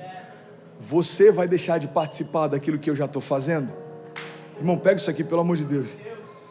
Olha a palavra de Deus para Esther: ei, Esther, se você ficar calada nessa hora, socorro e livramento virão de alguma forma para os judeus, mas a sua família não vai fazer parte disso. Segundo princípio que eu acho incrível nessa passagem é quando Deus logo em seguida diz: quem sabe não foi para um tempo como esse que você chegou à posição que está. Sabe, irmão, eu acredito de verdade que foi para um tempo como esse que Deus colocou cada um aqui onde está. E a gente precisa entender que se Deus não puder contar com a nossa casa, Ele vai contar com a casa de alguém, mas não vai deixar de fazer no sul da Flórida e nas nações o que Ele declarou que faria. Quando eu entendo isso, obrigado, vocês são demais. Quando eu entendo isso, eu começo a ter um pouco mais de temor em relação ao que Deus está fazendo e a necessidade de participar disso. Porque para quem não despertou para isso, a gente acha o seguinte: eu estou fazendo um favor em, de alguma forma, contribuir com o que Deus está fazendo. Eu estou fazendo um favor quando eu chego uma hora mais cedo para servir como voluntário. Eu estou fazendo um favor quando eu pego um valor menor do que o tip do almoço e oferta. Eu estou fazendo um favor quando eu venho 2 cultos na semana. Irmão, eu sou muito crente, eu venho 2 vezes na semana para o culto. Você percebe que quem não despertou para a grandeza acha que está fazendo favor, quando na verdade ainda não entendeu que Deus está contando com você para liberar favor. Entende isso, irmão? Alguém vai pegar essa chave e vai mudar a história de alguém. Se alguém for despertado aqui, eu estou feliz. Pega essa chave. Eu dormi 3 horas e meia de ontem para hoje. Eu estou bem cansado. Eu estou dando o meu melhor. E talvez esse seja um dos cultos em que eu estou sentindo a maior resistência para conseguir fluir. Eu aprendi isso ao longo do ministério. Quanto mais fome, mais orgânico é o fluir. Hoje parece que eu estou querendo empurrar para alguns aqui algo que você deveria estar desejando beber. Mas a questão é: eu estou dando o meu melhor, eu vou dar tudo que eu tenho, eu vou fazer da melhor forma que eu posso. Eu me preparei o máximo que eu podia. Por quê? Porque eu fui chamado para ser um canal de favor. Se Deus me colocar na Tailândia, eu creio, Deus estabeleceu uma fonte de favor sobre a Tailândia. Se Deus me colocar em Miami, Deus estabeleceu uma fonte de favor em Miami. Por quê? Porque não tem mais a ver comigo. Eu me tornei um canal não tem vontades, o canal não tem liberdades. Um canal é só utilizado, é uma ferramenta. Você, quando vai usar uma ferramenta, não pergunta para ela o que ela quer fazer. Você simplesmente pega ela e faz o que você precisa ser feito. Você não pega o teu telefone e fala: e aí, como é que você está hoje? Dá para a gente fazer umas ligações? Não, isso é quem Ele é, isso é quem você é. Então em algum momento eu entendi, quem sabe não foi para um tempo como esse que Deus me colocou onde Ele me colocou. Quem sabe não foi para um tempo como esse que Deus chamou a minha casa para participar de um mover apostólico. Quem sabe não foi para um tempo como esse que Deus tirou a gente de um lugar e trouxe para outro completamente improvável. Quem sabe não foi para um tempo como esse que Deus está dando para a Cecília o inglês, está dando para o Benício a nacionalidade, porque Ele vai usar como príncipes. E eles têm que entender: você não veio para cá só para poder passear na Disney. Não, filha, Deus te trouxe para cá como Esther. Ele está adornando você, preparando você, e no tempo certo, se você se calar, Deus vai usar a casa do lado. Mas quem sabe, Cecília, não foi para um tempo como esse que Deus te trouxe para cá. A gente tem que ter esse entendimento, irmão, de que Deus transiciona pessoas, Deus transiciona realidades, Deus move, e não é só para que a gente usufrua. E é isso que eu quero que você entenda. Pega essa chave.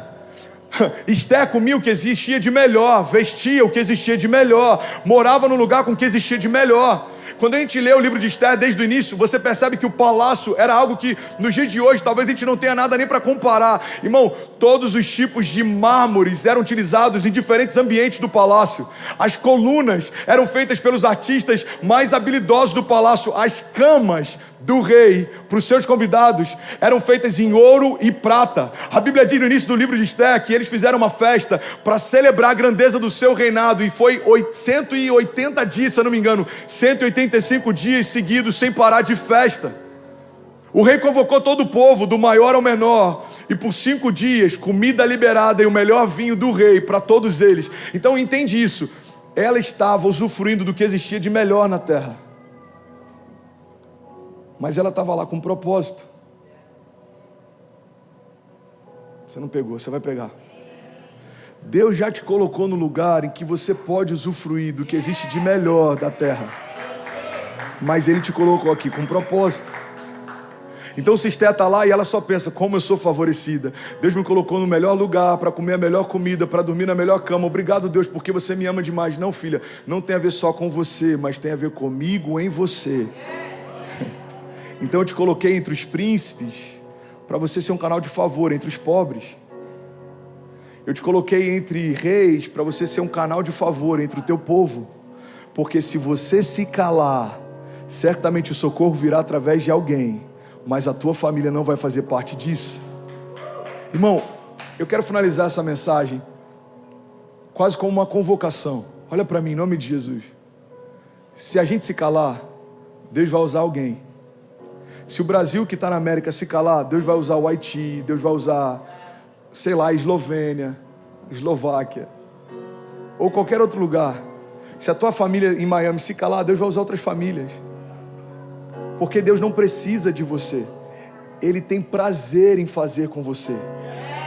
É uma relação de aliança, não de necessidade.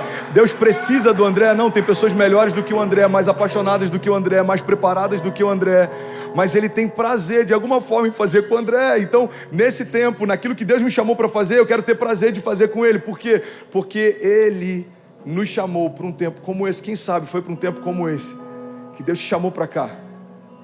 Você se tornou um empresário, você tem funcionários, você tem um business. A minha pergunta é, de que forma o que Deus te deu tem sido um canal de favor para aquilo que Deus quer fazer?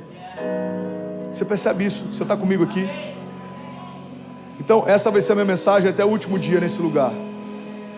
Brasil, desperta e resplandece. Desperta e resplandece. Você não veio para cá para limpar a casa de gringo. A gente pode até limpar, mas não é só para isso que você está aqui. Você não veio para cá só para conseguir ter conforto. Isso Deus vai te dar, mas existe mais do que isso. Existe mais do que isso. Você está comigo? Sabe, eu tenho sonhado algo nesses últimos dias. Eu tenho sonhado em de que forma a gente consegue internacionalizar a mensagem que Deus tem dado. De que forma a gente consegue tocar a América Latina. De que forma a gente consegue fazer com que americanos ouçam na sua liga nativa. De que forma a gente consegue transbordar. Porque quando Deus começa a fazer algo, eu creio que existe um transbordo de Deus que vai além daquilo que a gente já viu, já experimentou. Então você percebe que no início, há 2 anos atrás, a preocupação era como a gente consegue alugar uma sala que cabe 50 pessoas. Depois a preocupação é como a gente consegue alugar um auditório que caiba 200 pessoas. Depois a preocupação é como a gente consegue ter um sistema de transmitir a mensagem para tocar milhares de pessoas. Agora a preocupação é como a gente consegue criar um sistema de mobile church para tocar a costa do estado. A nova preocupação já é como a gente consegue internacionalizar a mensagem para que ela seja ouvida em outras línguas e esse mover apostólico não seja só daqui tocando as nações, mas das nações vindo para cá. Então o que eu estou compartilhando são 2 anos de ministério de pessoas completamente improváveis, do cara que está no som até o cara que está no púlpito. Cada um de nós somos completamente improváveis, somos improváveis. Somos improváveis. O nosso streaming é liderado por uma pessoa que a formação dela é mecânico de kart, liderando um streaming que toca 8.000 pessoas, 7.000 pessoas nas nações. Por quê? Porque nós entendemos que a grandeza não tem a ver com quem somos, mas o que habita em nós. Quem sabe não foi para um tempo como esse que Deus nos chamou para esse lugar? Quem sabe não foi para um tempo como esse? Quantos pastores adormecidos aqui vieram para cá e se esqueceram que tem um chamado? Irmão, o teu chamado antecede a tua realidade hoje. Você não foi pastor, você é pastor, você só precisa despertar. Você não está aqui, irmão, para conquistar coisas. Você está aqui para fazer história com Deus. E Ele vai te dar, como despojo de guerra, aquilo que até aqui você se esforçava para conquistar. Você está comigo? Você não acredita nisso? 30% de quem está aqui não acredita nisso. Feche seus olhos, deixa eu orar com você. Feche seus olhos. E aí, tudo bem? Você acabou agora de assistir um vídeo. E se você ainda não está inscrito, já se inscreve também no nosso canal, ativa esse sininho aqui embaixo de notificação e toda vez que eu fizer uma live ou estiver transmitindo uma mensagem ao vivo, você vai ser um dos primeiros a saber. Mas eu deixei mais 2 indicações aqui que eu espero que façam muito sentido para você. Então já aproveita e clica para assistir a próxima mensagem, beleza? Seja bem-vindo ao time de incendiários e eu espero de verdade que essas mensagens mudem a sua vida como elas têm mudado a minha também. Até a próxima. Valeu! O tema da mensagem de hoje é o poder da esperança. Fala para quem está do seu lado, esperança é algo poderoso. Esperança é algo poderoso. Ressuscita casamentos, sonhos, ministérios.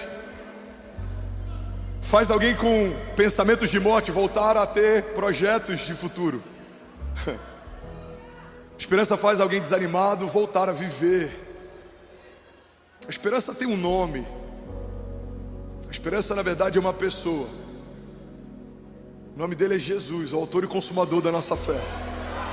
Ele é a esperança viva. E a Bíblia diz que há mais de 2000 anos atrás, a religião tentou matar a esperança. Na verdade, a religião matou a esperança. Porque a religião dos homens odeia tudo aquilo que não tem controle. A Bíblia diz que quando Jesus ressuscita Lázaro, seu amigo, os religiosos se reúnem de imediato, desesperados. Eles falam: a gente precisa parar essa revolução. A gente não vai ter mais controle se a gente não fizer nada. E a Bíblia fala que um dia a esperança foi crucificada, ela sangrou no madeiro. Mas a Bíblia também fala que ao terceiro dia ela ressuscitou. Tem um ditado popular que você já deve ter falado e ouvido várias vezes: a esperança é a última que morre. Na verdade, a esperança é a última que morre, mas há 2000 anos atrás ela morreu de fato. A Bíblia fala sobre 2 discípulos no caminho de Emaús, voltando sem esperança para casa. Jesus então caminha ao lado deles sem que eles percebam que é Jesus que está ali. E Jesus começa a perguntar para eles: por que vocês estão desanimados? Por que vocês estão voltando? Só para você entender, o caminho para Emaús, ele simbolizava um caminho de retrocesso. Ou seja, eles estão saindo do lugar da promessa, eles estão voltando. Eles estão retrocedendo, eles estão desanimados, talvez desesperançosos. Porque normalmente o que a gente faz quando algo que a gente espera não acontece é voltar a fazer o que a gente fazia. A Bíblia fala que quando Jesus morre, Pedro volta a pescar. A Bíblia fala que quando Jesus morre, esses homens voltam para Emaús. Então, o que a gente precisa entender é que não morreu só um homem, morreu o Messias, morreu a esperança viva. Homens caminhavam por horas, enfrentavam o sol do deserto para poder ouvi-lo falar. E naquela época, como o Espírito ainda não havia sido derramado sobre toda a carne, isso acontece a partir de Atos 2. Se você queria ser curado, você precisava ir geograficamente até o lugar onde Jesus estava. Você está comigo? Aquela mulher que fala: se eu apenas tocar na orla das vestes dele, certamente eu serei curado. Ela precisou mudar a geografia para acessar o poder de Deus. Alguém vai dizer: pastor, mas a Bíblia fala que aquele centurião fala que apenas uma ordem de Jesus era suficiente para que o servo fosse curado. De fato, mas ele precisou ir até Jesus para que Jesus ordenasse até o seu servo. Então, quando morre Jesus, morre uma esperança palpável. Você podia ouvi-lo falar, você podia vê-lo. Então entende, o contexto da morte de Jesus é um contexto em que morreu a esperança de um povo. Mas ao terceiro dia essa esperança volta a viver. E é isso uma das coisas mais poderosas da Bíblia. A Bíblia diz: o nosso choro pode durar uma noite, mas certamente a alegria vem pela manhã. Pastor, onde é que você quer chegar? Eu quero chegar num ponto simples. Talvez alguma expectativa na tua história tenha se frustrado nos últimos dias, mas eu quero dizer que esse não é o final da história. A morte fez parte da história de Jesus, mas não foi o final da história de Jesus. A morte fez parte da história de muitos heróis da fé, mas não é o final da história deles. Talvez algo tenha sido aos teus olhos cancelado, mas eu quero declarar que se é uma palavra de Deus, no máximo foi adiado. Ninguém pode desfalar o que Deus já falou a teu respeito, ninguém pode desfazer o que Deus já fez sobre você, ninguém pode cancelar as promessas que Deus já estabeleceu. Alguém está comigo aqui? Diga amém. Então qual é o desafio? Se o inferno não pode cancelar o que Deus estabeleceu, o desafio é manter o meu coração saudável enquanto eu espero. Porque o inferno não vai, Bruno, cancelar promessas. O inferno não vai desfazer o que Deus falou, mas ele pode desanimar você enquanto espera. A Bíblia fala sobre tudo o que se deve guardar. Guarda o teu coração, porque dele procedem as fontes de vida. O problema não é um ventre estéril, o problema é se essa mulher em algum momento desistir de crer no milagre de que um dia ela vai ser mãe. O problema não é uma empresa com balanço financeiro desfavorável, o problema é se você desacreditar na promessa que Deus te fez, independente do cenário que você está. O problema não é se inimigos se levantam, o problema é se o teu coração se abate diante deles. Porque o inferno faz muito bem o que foi chamado para fazer. A Bíblia diz que o nosso inimigo está ao nosso derredor buscando quem possa tragar. A Bíblia diz que ele veio para roubar, matar e destruir. Irmão, e uma das coisas que o inferno mais rouba em nós nos dias atuais é a nossa alegria e a nossa esperança. Segundo a OMS, existe uma nova pandemia, mas ela não é viral. Tem mais pessoas que vão ser acometidas de doenças psicossomáticas, de variáveis da ansiedade, de problemas emocionais até 2030, do que qualquer outra doença, gripe ou resfriado no planeta.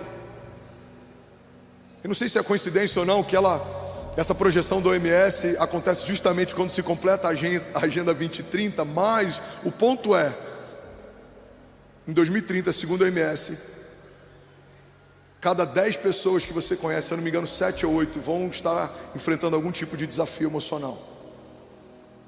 Irmão, nunca foi tão necessário uma palavra como a palavra que o Evangelho carrega, porque o Evangelho fala a respeito de uma esperança viva. Alguém está comigo aqui? Diga amém. Tem um escritor israelense, eu não sei como se pronuncia o nome dele, Harari, talvez algo do tipo, é um best-seller mundial, e ele escreveu um livro chamado Homo Deus, e ele fala sobre projeções a respeito do futuro. E esse cara é contratado por grandes corporações para fazer projeções sobre o futuro. Ele é muito bom nisso. E eu não concordo com a literatura dele em grande parte, mas tem algo que me chamou a atenção. Ele diz que grande parte da expectativa de toda a humanidade ao longo da história foi sanar as doenças e lidar com a fome. Ele fala que pela primeira vez na história a gente zerou esse quadro, porque a gente hoje tem mais pessoas enfrentando doenças pelo excesso de comida do que pela falta dela. Tem mais pessoas tirando a própria vida do que pessoas morrendo em todas as guerras somadas. A gente olha para as guerras que acontecem no Oriente Médio, a gente olha para alguns desafios que acontecem no Rio de Janeiro ou em outros lugares, em outras nações. Irmão, tem mais gente escolhendo morrer do que morrendo. E esse cara ele fala o seguinte: chegamos num ponto neutro. E existe agora uma nova expectativa para o futuro. E ele fala que toda a corrida da humanidade vai ser em busca de felicidade, divindade e eternidade. Quando eu li isso eu falei, o Evangelho carrega todas as respostas para todas essas angústias. O Evangelho é uma palavra de vida eterna. Para onde iremos nós se só tu tens as palavras de vida eterna?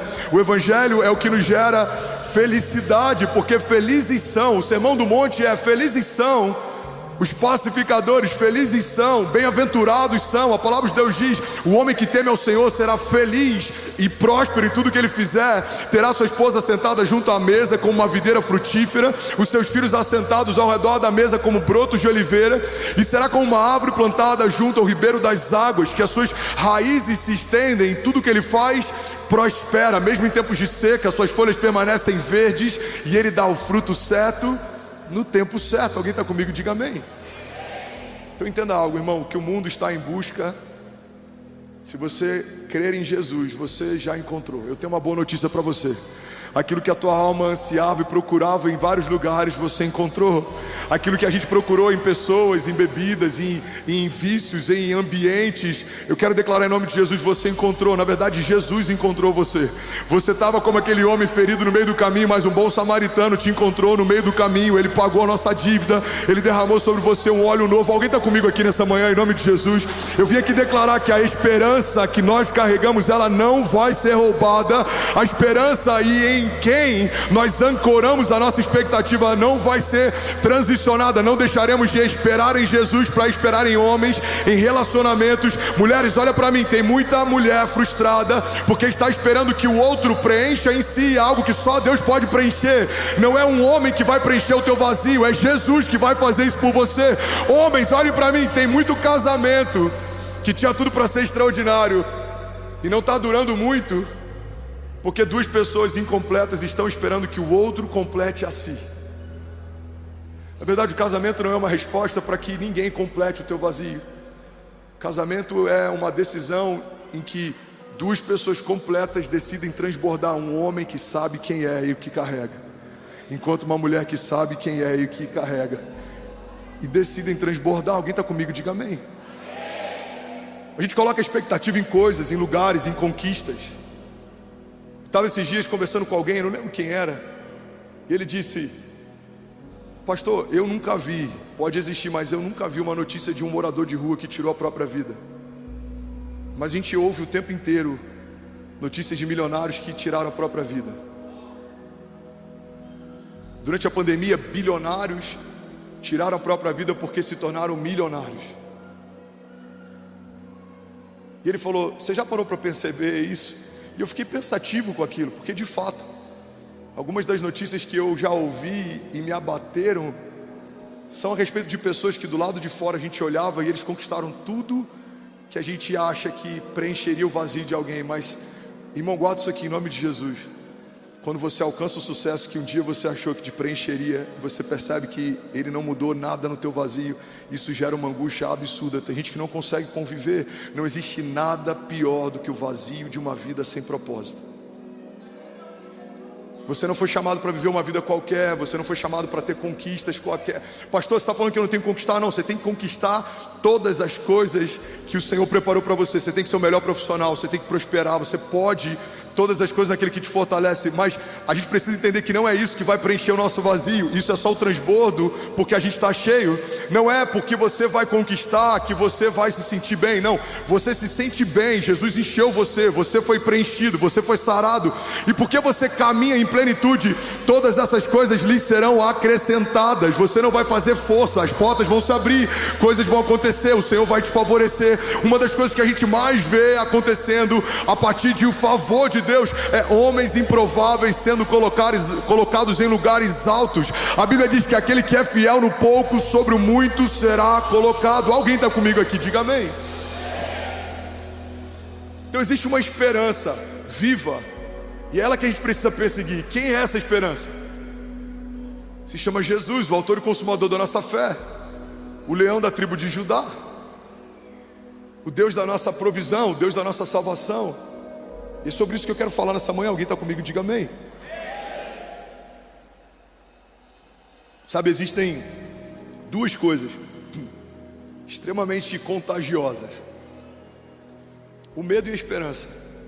Você precisa escolher qual delas você vai carregar. Tem gente que você não consegue ficar 10 minutos e você já sai de lá achando que tudo vai dar errado. Tem pessoas que se você for tomar um café, você só vai ouvir dele notícias ruins. Mas tem pessoas, irmão, que às vezes estão piores do que a gente está em algum aspecto, mas 10 minutos de convívio com eles faz a gente voltar a ter esperança. Porque você não pode dar o que você não tem.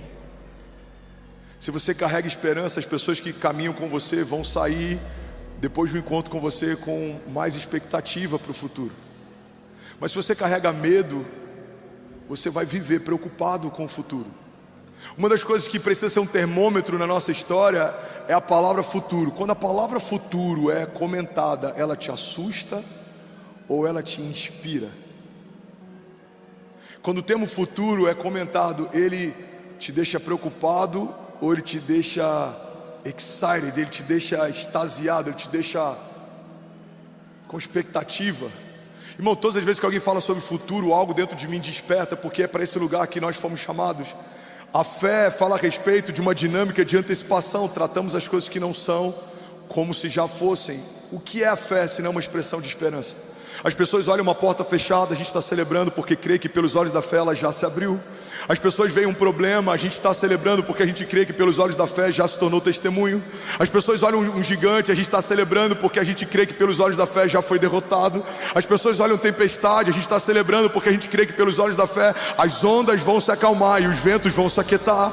As pessoas olham uma fornalha aquecida várias vezes mais, a gente está dançando com Jesus, porque a gente sabe que em algum momento o quarto homem da fornalha vai vir em nosso socorro para dançar com a gente no fogo também.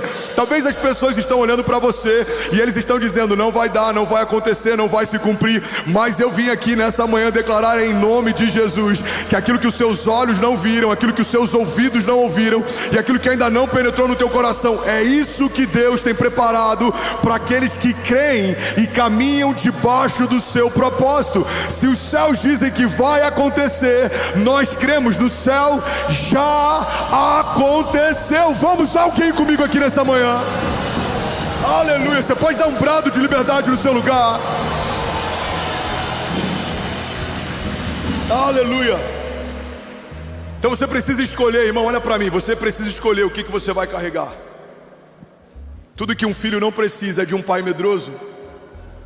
Tudo que uma mulher não precisa é de um homem medroso.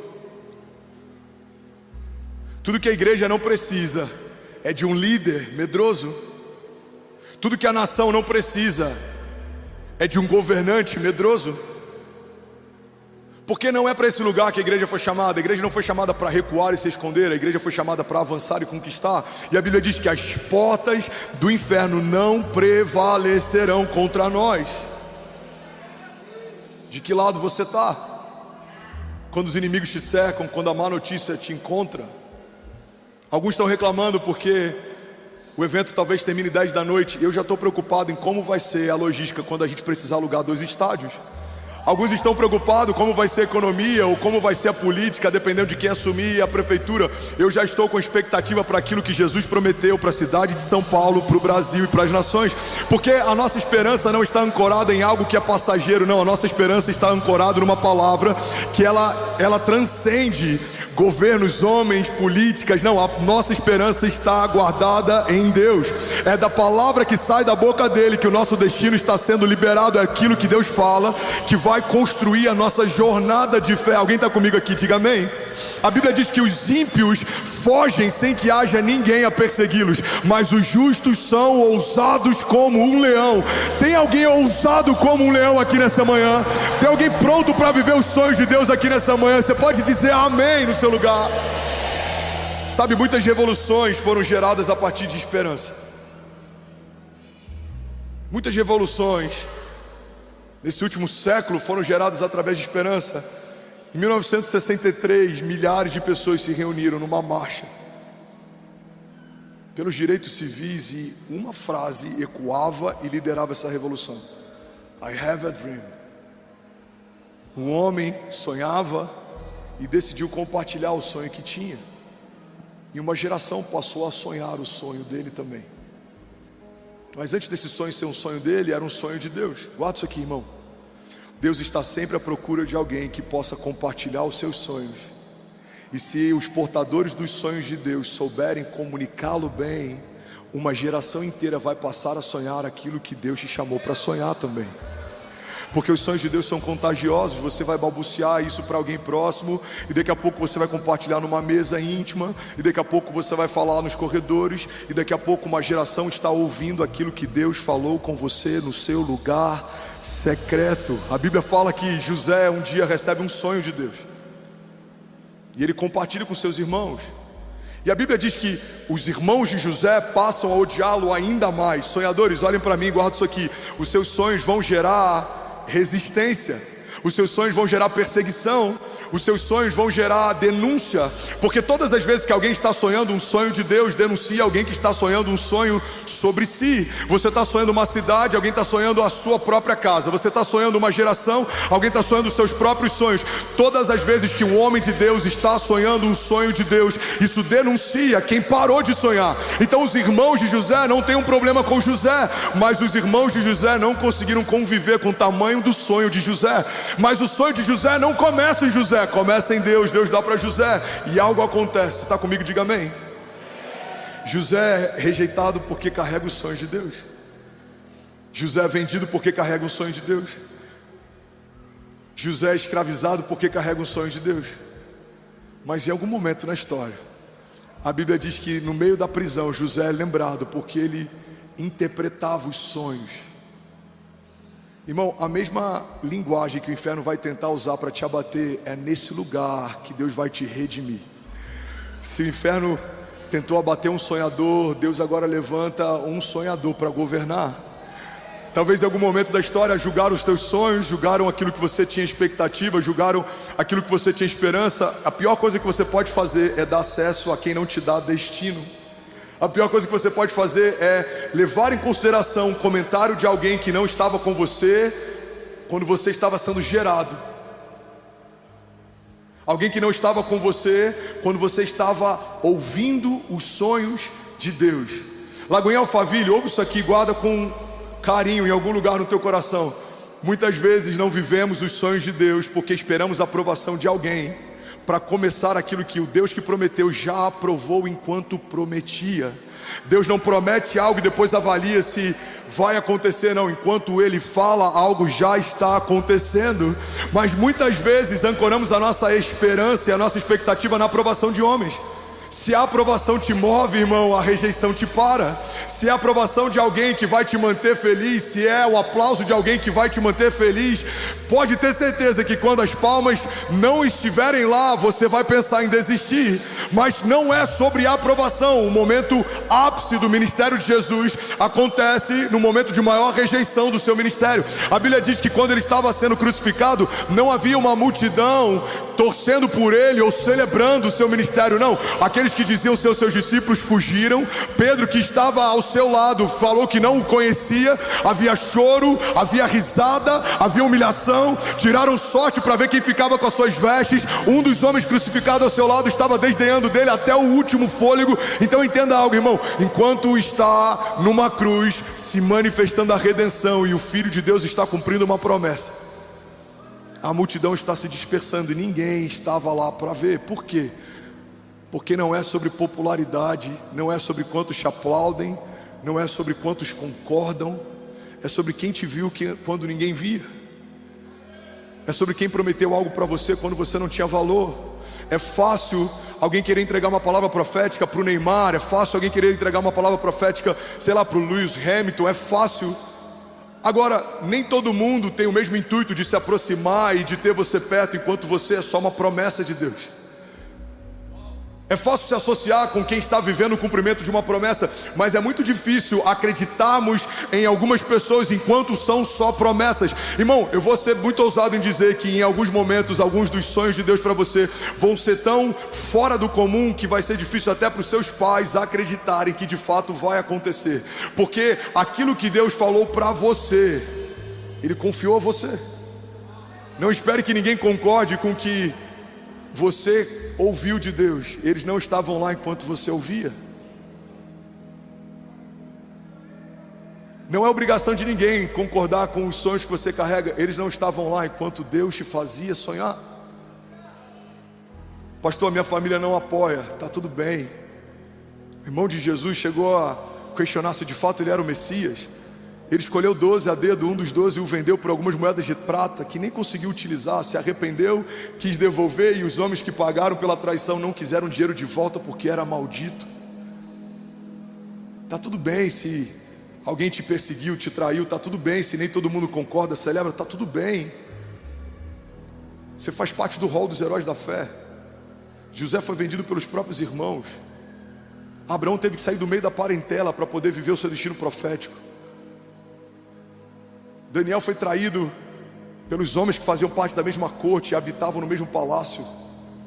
Jesus foi vendido por um dos seus discípulos, e quando teve a oportunidade de receber misericórdia, o povo que ele curava nas ruas gritava: crucificam.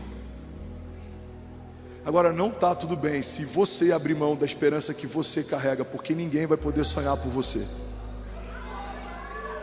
Uma das coisas que mais abate a nossa geração é o vitimismo. É a ideia de que alguém nos deve algo, é a ideia de que precisamos de apoio. Irmão, tem muita gente que abriu mão do ministério porque em algum momento o seu líder não sonhou com o ministério que ele carregava. Irmão, olha para mim, foi o teu líder que chamou você, ou foi o próprio Deus que te chamou antes do teu líder existir? Tem gente desistindo do casamento por causa de uma briga ou por causa de algum desafio. Ei, irmão, olha para mim, aquilo que é precioso custa caro. Você precisa batalhar por isso. Você precisa manter acesa a chama e a esperança viva pela qual você foi chamado. Você não vai desistir do seu filho por causa de um problema qualquer. Por que você vai desistir de um sonho de Deus por conta de um primeiro gigante? Irmão, os gigantes têm um propósito. Eles são um passaporte para o próximo nível de Deus. Todas as vezes que Deus quis levantar um homem, antes ele apresentou gigantes. Os gigantes estão afiando você, estão forjando o teu caráter, estão preparando os teus pés para que você não retroceda, para que você não desanime. Deus não vai confiar grandes planos a homens que não estão prontos para encarar os processos. Alguém está comigo aqui? Diga amém. Você está recebendo algo de Deus nessa manhã? Eu não vim massagear o teu ego nessa manhã, irmão. Eu vim aqui ativar a tua fé. A esperança viva que carregamos, precisamos protegê-la. A Bíblia fala, olha que poderoso isso, irmão, que se você tem um frasco de perfume caro e uma mosca cai nesse perfume, todo o perfume se perde. Alguém já leu essa passagem?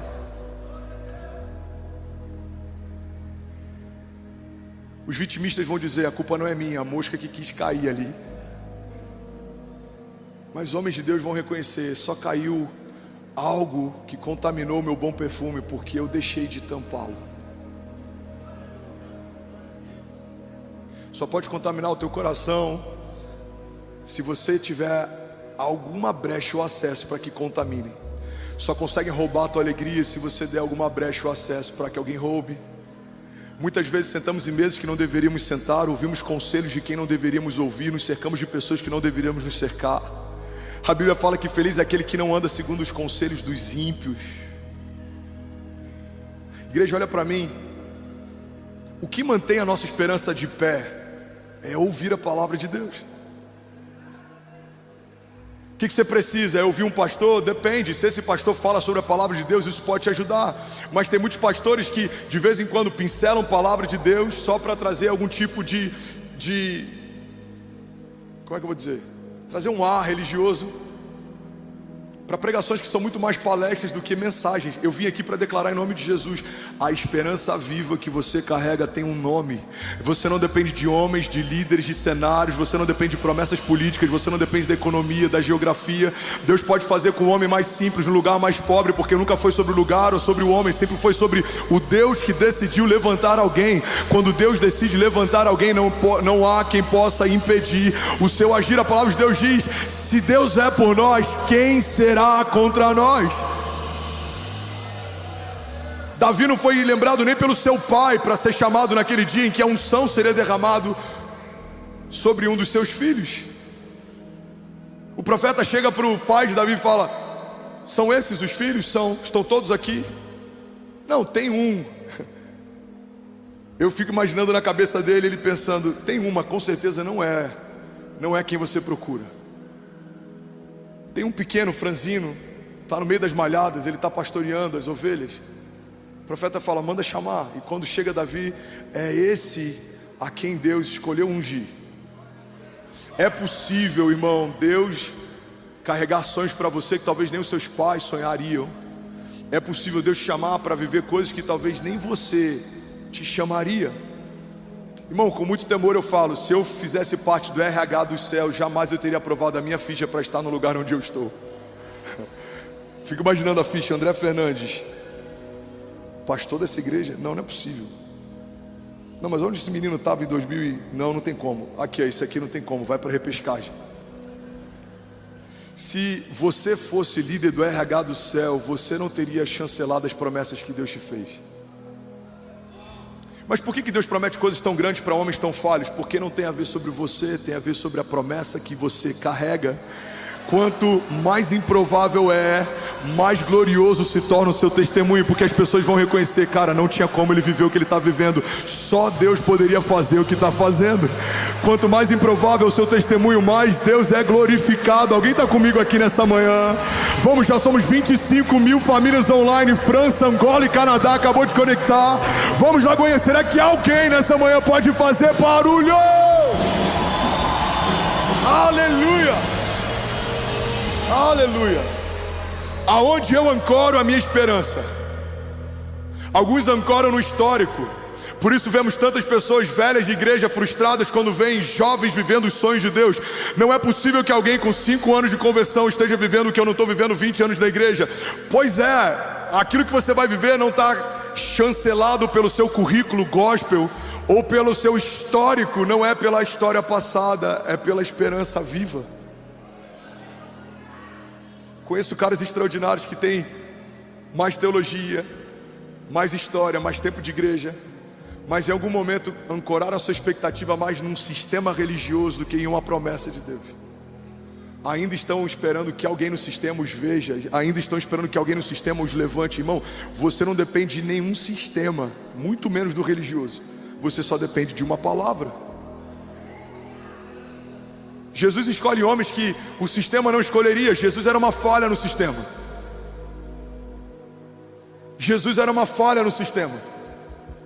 O Filho de Deus não veio para a terra como os judeus esperavam que ele viesse. É por isso que gerou tanta frustração. O Filho de Deus vem como um homem comum, escolhe homens comuns, tem uma jornada comum, nasce num lugar comum, mas o que ele viveu em Deus foi algo inusual, sobrenatural, incomum, surreal. E é isso que Deus tem para você. Talvez a tua história seja uma história comum, a tua casa seja uma casa comum, a tua origem seja uma origem comum, o lugar onde você nasceu seja um lugar comum, mas Deus não te chamou para viver uma história comum. Deus é especialista em pegar coisas normais, naturais e transformá-las em uma jornada sobrenatural, para que a glória dele se manifeste através do seu testemunho, para que todos olhem e vejam que Deus ainda faz milagres, Deus ainda muda histórias. Alguém está comigo aqui em nome de Jesus? Diga amém. 1989, uma nova revolução foi gerada através de esperança. Eu tenho 7 minutos para acabar essa mensagem. Alguém consegue ouvir mais 7 minutos? Diga amém. Ainda bem que eu vim, Jesus. Onde é que você estava em 1989? Eu tinha 1 ano de idade, e o muro que dividia a Alemanha estava sendo derrubado, porque uma esperança gerou uma revolução, e uma revolução afetou uma geração, e o mundo inteiro, conectado pela TV, assistia junto à queda de um muro que gerava a divisão de um povo. 1991, fim do apartheid. Uma nação se tornou palco de uma revolução que o mundo inteiro assistiu. Um homem que foi preso por muito tempo se torna o líder de uma revolução social, cultural, civil, que muda a história das nações. Agora, eu poderia ficar horas aqui falando de revoluções que foram geradas a partir de uma esperança, mas nenhuma delas se compara à revolução que o Evangelho gera. Porque o Evangelho não muda uma classe social, o Evangelho não muda uma nação, um país, o Evangelho não muda um conjunto de leis, o Evangelho muda a natureza de um homem, de escravo para filho. É por isso que o Evangelho nunca foi sobre melhorar quem somos. Irmão, olha para mim em nome de Jesus. Tem muita gente fazendo um desserviço em nome do Evangelho. Tem muita gente que acredita na ideia de que o Evangelho veio para melhorar você. Não, o Evangelho não veio para melhorar você. O Evangelho veio para transformar você. A palavra de Deus diz: transformai-vos pela renovação do vosso entendimento, para que possam experimentar qual é a boa, agradável e perfeita vontade de Deus. O Evangelho não veio para melhorar você. Você sabe o que melhora você? A academia melhora você. Um bom coach melhora você. Uma boa faculdade melhora você. Algum tipo de capacitação melhora você. Você era assim, agora está melhor. Mas o Evangelho veio para transformar você. Você era de um jeito, agora não é mais. Você era uma pessoa, agora não é mais. Irmão, uma das coisas que precisamos perseguir à medida que caminhamos com Deus é a seguinte frase de alguns amigos que te conheciam no passado: você está irreconhecível. E aí você vai dizer: sim, eu estou irreconhecível, porque morreu quem eu era e nasceu quem Deus sempre quis que eu fosse. Veja, Deus está fazendo uma coisa nova. Aleluia, aleluia. Vamos agora em alguém comigo aqui, diga amém. Nunca foi sobre revolução social, nunca foi sobre caridade, nunca foi sobre sistema religioso. Tem gente que tem objeção com a nossa igreja porque a gente toca muito influenciador e muita gente rica. Minha pergunta é: em que momento o Evangelho é só para quem é anônimo? Em que momento o Evangelho é só para quem é pobre? O Evangelho não é uma resposta para quem não tem recurso. O Evangelho é uma esperança para toda a criatura. Uma igreja em Alphaville é tão importante como uma igreja na África, como é tão importante como uma igreja em São Paulo, ou no Rio, ou em Moçambique, ou em qualquer outro lugar, porque não somos um braço de caridade de um sistema religioso. Somos uma agência no céu, na terra. Nós somos aqueles que libertam cativos, curam enfermos e carregamos uma esperança viva. Alguém está comigo aqui? Diga: eu creio que a igreja de Jesus carrega uma esperança viva. E a nossa história, diga, o nosso testemunho vai inspirar quem nos cerca. Diga: pelas ruas da cidade, uma nova canção vai ser cantada, e as pessoas dirão que o Senhor é bom e a sua misericórdia dura para sempre. Sabe, existe um estudo que diz que 3% da população mundial constrói cultura, 97% da população global consome cultura. Estamos vivendo um fenômeno aqui na nossa igreja. A gente está afetando quem constrói cultura, quem consome cultura. E agora a gente precisa dar um destino para cada uma dessas pessoas. Precisamos trazer o entendimento de que a esperança que Jesus te chamou para carregar não é uma expectativa de que o Evangelho vai tornar a tua vida melhor. Não é sobre isso, é muito além disso. Paulo disse: a nossa esperança é só para esses dias. De todos os homens somos os mais miseráveis dentre eles.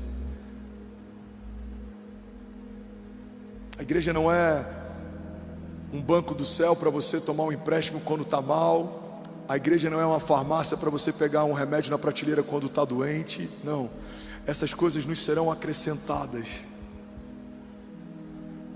A igreja fala sobre um lugar de encontro. A igreja fala sobre um Deus que te amou de tal maneira que aceitou a ideia de abrir mão do seu único filho por um tempo, mas não aceitou a ideia de abrir mão de você para sempre. A igreja está ancorada em João 3,16. Deus amou o mundo de tal maneira que entregou o seu único filho, para que todo aquele que nele crê não pereça, mas seja salvo. O Evangelho é a esperança de Deus para toda a criação. Quem está comigo, diga amém. Romanos 12:12, não se amoldem ao padrão desse mundo, mas transformem-se pela renovação da sua mente, para que sejam capazes de experimentar e comprovar a boa, agradável e perfeita vontade de Deus. Hebreus 10:23, apeguemo-nos com firmeza à esperança que professamos, pois aquele que prometeu é fiel para cumprir. Romanos 12:12 diz: alegrem-se na esperança, sejam pacientes na tribulação e perseverem na oração. Salmos 39:7 diz: mas agora, Senhor, em quem hei de esperar? E logo em seguida o salmista diz: a minha esperança está em Ti. Alguém pode dizer glória a Deus por isso? A banda pode subir para parecer que a gente está terminando. Sobe aqui, lindão. Ainda bem que eu vim, Jesus. Eu preciso compartilhar algo aqui. Eu estou assustado com como a igreja está lotada, como tem gente de pé num dia chuvoso em que a gente começa o terceiro culto diante de Jesus. Metade de mim está aqui conectado com a mensagem, a outra metade está com vontade de chorar pela fidelidade de Deus em todas as suas promessas. O Senhor é bom e a sua misericórdia dura para sempre. Ele é fiel em todas as suas promessas. Ele não rejeita um coração quebrantado.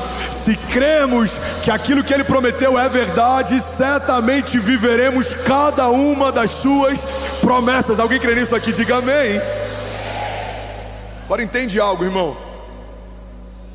A esperança se torna um portador de algo que vai além de você. Se você escolher carregar a esperança, você vai ter agora um novo comissionamento. Você vai precisar derramar a esperança.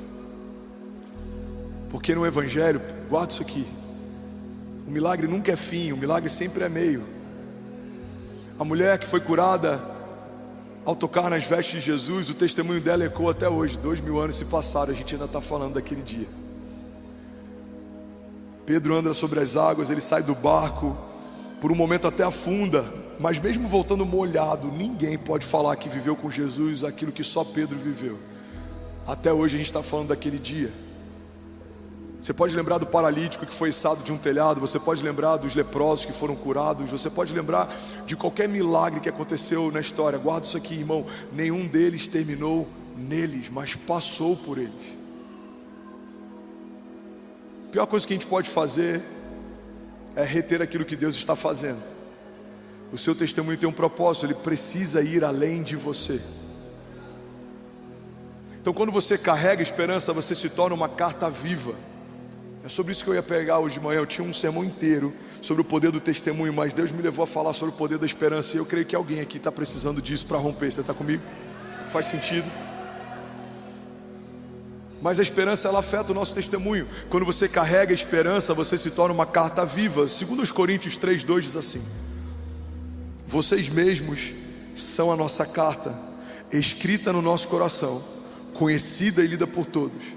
Vocês demonstram que são uma carta de Cristo, resultado do nosso ministério, e escrita não com tinta, mas com o Espírito do Deus vivo, não em tábuas de pedra, mas nas tábuas de corações humanos. Tal é a confiança que temos diante de Deus. Vamos ler até o versículo 6. Por meio de Cristo, não que possamos reivindicar qualquer coisa com base nos nossos próprios méritos, mas a nossa capacidade vem de Deus, versículo 6. E Ele nos capacitou para sermos ministros de uma nova aliança, não da letra, mas do Espírito, pois a letra mata, mas o Espírito vivifica. Pega isso aqui, irmão. Paulo está dizendo: vocês receberam o Espírito, e agora a carta que vocês se tornaram está sendo escrita não com tinta, mas pelo próprio Espírito de Deus, e ela vai ser conhecida e lida por todos. Vocês receberam o ministério pelo qual aqueles que não criam vão passar a crer, aqueles que não sabiam vão passar a saber, aqueles que não acreditavam vão passar a acreditar. Por quê? Porque você se tornou uma carta passeando pelas ruas da cidade. Eu não sei você, mas eu nunca recebi uma carta, sei lá, da Enel. Eu acho que a Enel não era uma boa carta para a gente receber aqui em São Paulo ultimamente, mas eu nunca recebi uma carta da Enel e ela falou para mim: Fernandes, você tem até o dia tal para pagar e a sua conta está no valor de tanto. Alguém recebeu uma carta que fala? Alguém já recebeu uma carta de amor e quando você abriu, ela falou para você tudo que estava escrito? Alguém já viveu isso, sim ou não? Por um princípio básico, cartas não falam. Cartas precisam ser lidas. Se eu não me engano, é John Stott que diz: o motivo pelo qual o nosso evangelismo fracassa muitas vezes é porque não parecemos com Cristo que professamos. Os seus filhos não vão amar a igreja porque você pede para que eles amem. Os seus filhos só vão amar a igreja se eles perceberem que você ama. Se você ainda acha que o Kids é um depósito de criança, um lugar onde você deixa o seu filho só para não ter dor de cabeça, você não entendeu nada. O Kids é um lugar onde os seus filhos ouvem sobre Jesus, mas o Jesus que eles vão conhecer é o Jesus que está na sua casa. Não dá para esperar que os nossos filhos amem a igreja quando o nosso assunto no domingo, na volta do culto, é falar mal da igreja. Não dá para esperar que os nossos filhos sejam submissos à autoridade se o que eles nos vêm fazendo é falando mal das nossas autoridades. Não dá para esperar que os nossos filhos sejam voluntários, servos, se eles nunca nos viram servindo. Você está comigo? O poder do testemunho excede aquilo que a gente fala. Não lembro de quem é essa citação, mas ele diz: os seus atos estão falando tão alto que eu não consigo ouvir a sua voz. Paulo está dizendo: você é uma carta viva. As pessoas não vão ouvir o que você fala, mas elas estão lendo você. As pessoas estão lendo você. Isso não tem que se tornar um peso para a igreja, isso tem que se tornar um deleite. Por quê? Porque a sua história vai apresentar Jesus para alguém que ainda não conhece. A sua jornada de descoberta com Deus vai inspirar pessoas que ainda estão descobrindo. Irmão, guarda isso aqui. Você não tem que encarar o testemunho como um peso, você tem que encarar isso como um deleite. A tua história vai ser tão poderosa em Deus que pessoas vão olhar para você e vão conhecer Jesus conhecendo a tua história. A Bíblia fala que aquela mulher que sangrava há anos, ela falava para si: se eu apenas tocar na orla das vestes de Jesus, certamente eu serei sarada. E a Bíblia diz que ela se aproxima no meio da multidão e ela encosta nas vestes de Jesus e ela recebe cura. Mas a Bíblia não fala que ela tocou Jesus, a Bíblia fala que ela tocou algo que tocava Jesus. E esse é o poder do testemunho. Talvez alguém na tua família ainda não tenha um encontro com Jesus, mas ele pode encontrar Jesus encontrando você. Talvez alguém, os seus filhos, alguém na tua casa, talvez o teu marido, a tua esposa, pessoas da tua empresa ainda não tiveram um toque em Jesus, mas eles podem tocar Jesus quando tocarem você. E é isso que eu quero profetizar sobre você em nome de Jesus. Eu quero te convidar a ficar de pé, fechar os seus olhos, curvar a sua cabeça, e eu quero declarar, e algumas liberações que eu quero fazer nessa manhã vão ativar o teu ministério, o teu chamado, a tua casa. E daqui a alguns anos você vai dizer: pastor, naquela manhã, naquele domingo chuvoso, Deus me fez voltar a sonhar os sonhos de Deus. A minha família foi tocada e eu passei a viver de milagre em milagre, de glória em glória, de romper em romper. E aí, tudo bom? Você acabou de assistir uma mensagem aqui do nosso canal. Eu tenho certeza que ela te edificou e que ela vai gerar algo novo em você. E a gente separou mais 2 vídeos. Eu quero deixar essas indicações aqui para você continuar queimando com Jesus. E eu quero muito te fazer um pedido também. Se essa mensagem te edificou, comenta aqui embaixo, segue o canal, me ajuda a compartilhar para que mais pessoas sejam tocadas também. Deus te abençoe.